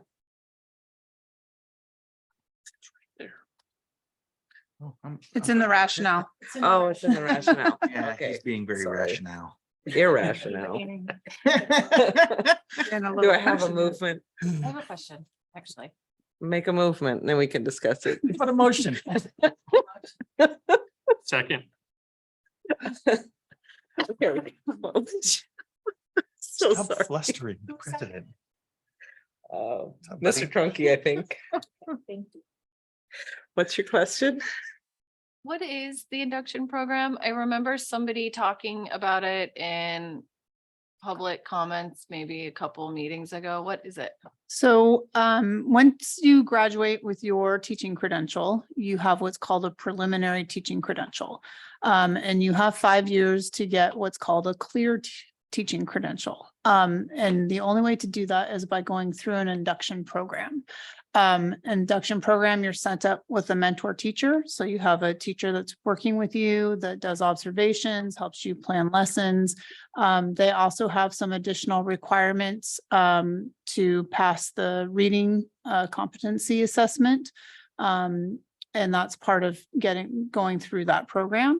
It's a 2-year program. And in the Valley, we have a consortium with all of the elementary school districts so that we can provide that for our teachers up here. They can also take it through universities. They don't have to take it through the consortium. Universities tend to be much more expensive than our consortium is. And the teachers pay for that? Yes. And that's for the 2,000. So is it 2,000 for each year? So 4,000? Yes. Do districts ever reimburse teachers for that as part of like a employment package of trying to attract teachers? It hasn't been a practice in the past. And to my knowledge, it's not been a practice in the past in any of our districts. Got it. Okay. Any other questions? Mr. Drunky, are you happy? Dr. Stevenson said consortium. I heard. All in favor? Aye. Opposed? It is approved. Okay. Do we have a motion to approve standards for local certification of universal transitional kindergarten teachers? So moved. I will second. Okay, who's going to explain this? All right, so starting on August 1st, 2023, all of our TK teachers have to meet one of three criteria, right? Unless they started teaching TK before July 1st, 2015, those teachers are grandfathered in. Anyone else by August 1st, they have to either have gotten 24, so they have to have a multiple teaching credential, multiple subjects teaching credential, which is what all of our elementary school teachers have. Then they have to have 24 ECE units on top of that, which is additional units. They could have a child development teacher permit or some permit that would allow them to supervise or teach children like in our CDP program, which most likely means they have the 24 ECE units. Or we can determine as a local agency a criteria that would be equivalent to those 24 units. So what we determine, I looked back at what 24 semester units equals, and it's about a year. 30 semester units would be a full-time year along a college program. And we need people who have taught with children that are preschool age. Preschool age is defined as 3 and 4-year-olds. So our recommendation is to certify teachers who have taught at least one full year or had a 1 full year of teaching 3 and 4-year-olds, because that would be equivalent to having the 24 additional units. We would use a combination of teaching in preschool programs, teaching in transitional kindergarten, because we know they're teaching 4-year-olds. Kindergarten prior to TK coming into effect, those teachers would have all had 4-year-olds in their classrooms. And then we would also require those, or if they have a combination, right? 12 ECE units and a half a year teaching 3-year-olds possibly. And then we would also require, which we already do, provide all of our TK teachers with staff development, with professional development designed specifically towards transitional kindergarten. This allows us to make sure that we're fully staffed into transitional kindergarten with qualified teachers, because if we don't have teachers that meet this qualification, we will get penalties in our funding. Questions? All in favor? Aye. Opposed? It is approved. Thank you. Now we will conduct first reading of board policies and admin regulations in the 1000s, community relations. Dr. Stevenson. All right, so this is our complaints concerning district employees, board policy and AR. A lot of the stuff that is in our current AR got moved into the board policy. It seems like the things were have been moved around. This also includes addresses uniform complaint procedure, non-discrimination in employment, and adds in some language about reports against employees for child abuse and neglect, right? That we have to report that to Child Protective Services.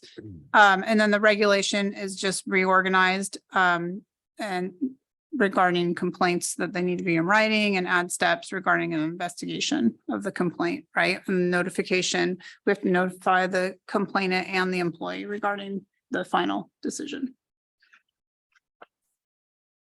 Questions? Okay, it will be brought back next time for final read and approval. First reading of board policies and admin regulations in the 4000s personnel. All right, this is some more of our catch-ups. Title I, the administrative regulation for Title I sexual harassment complaint procedures. We already have the one that's 4119.12, but somehow we missed the 4219.12 and 4319.2. So that's just adding these ARs in.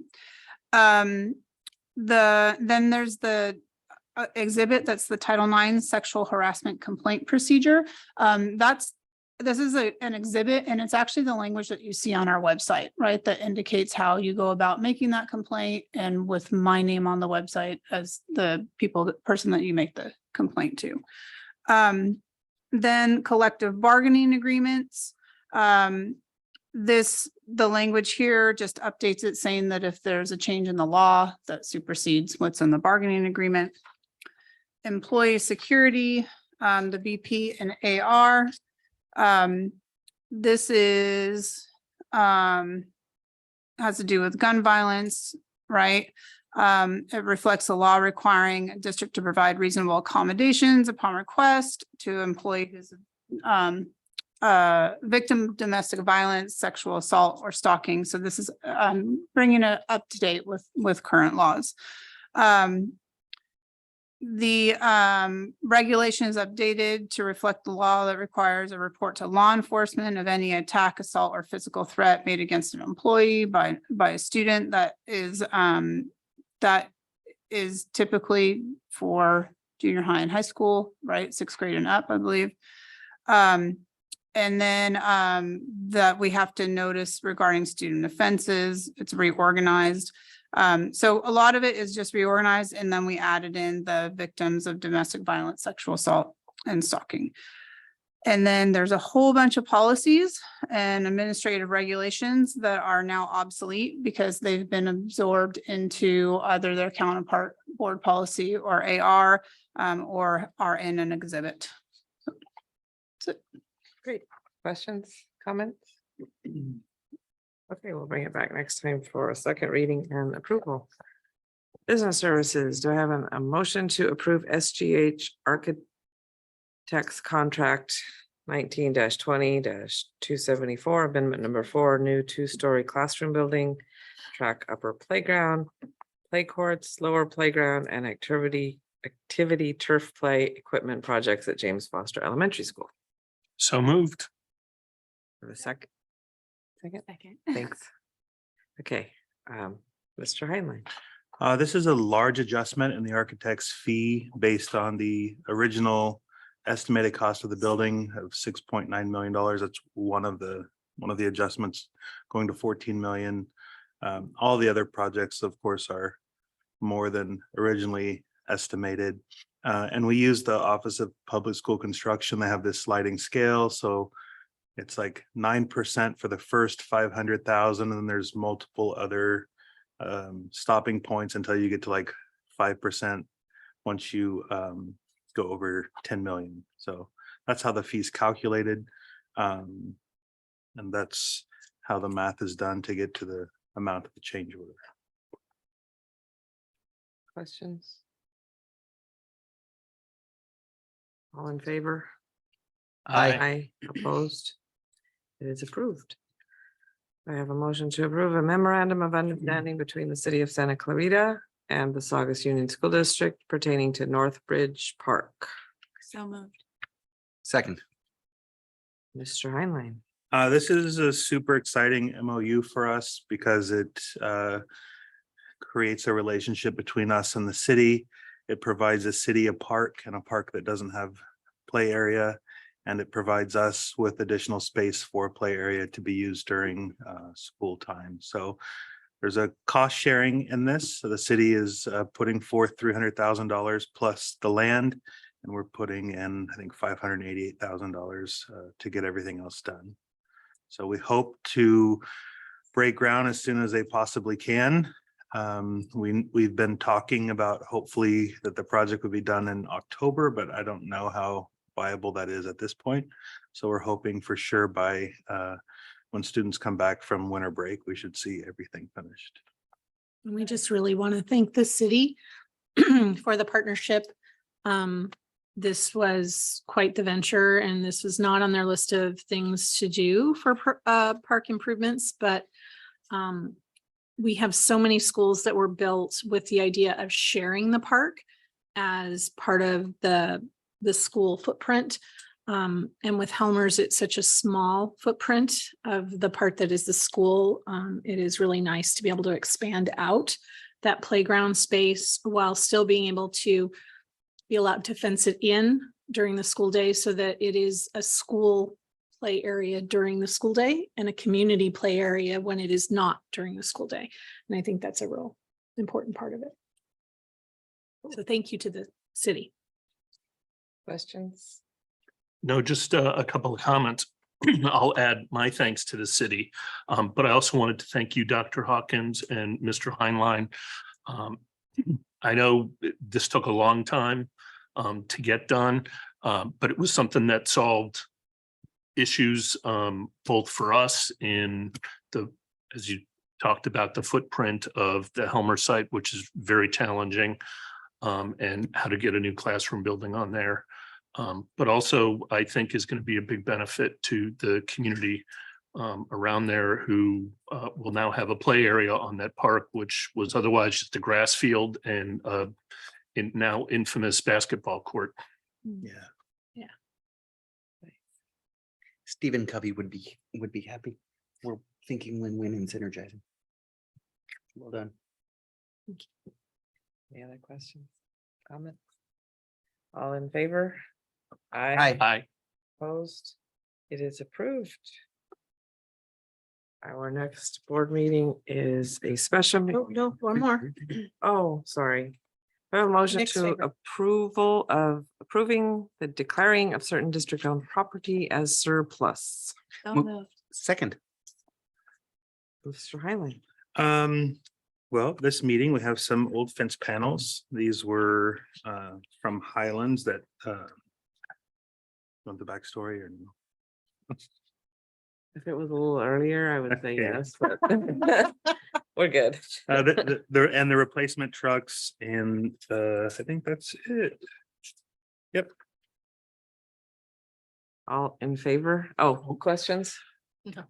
I just have one quick question. I know that in the rationale, which appears every week, it says that if the items don't sell within, the certain period of times after they're posted a couple of times on the website, that they go to a landfill.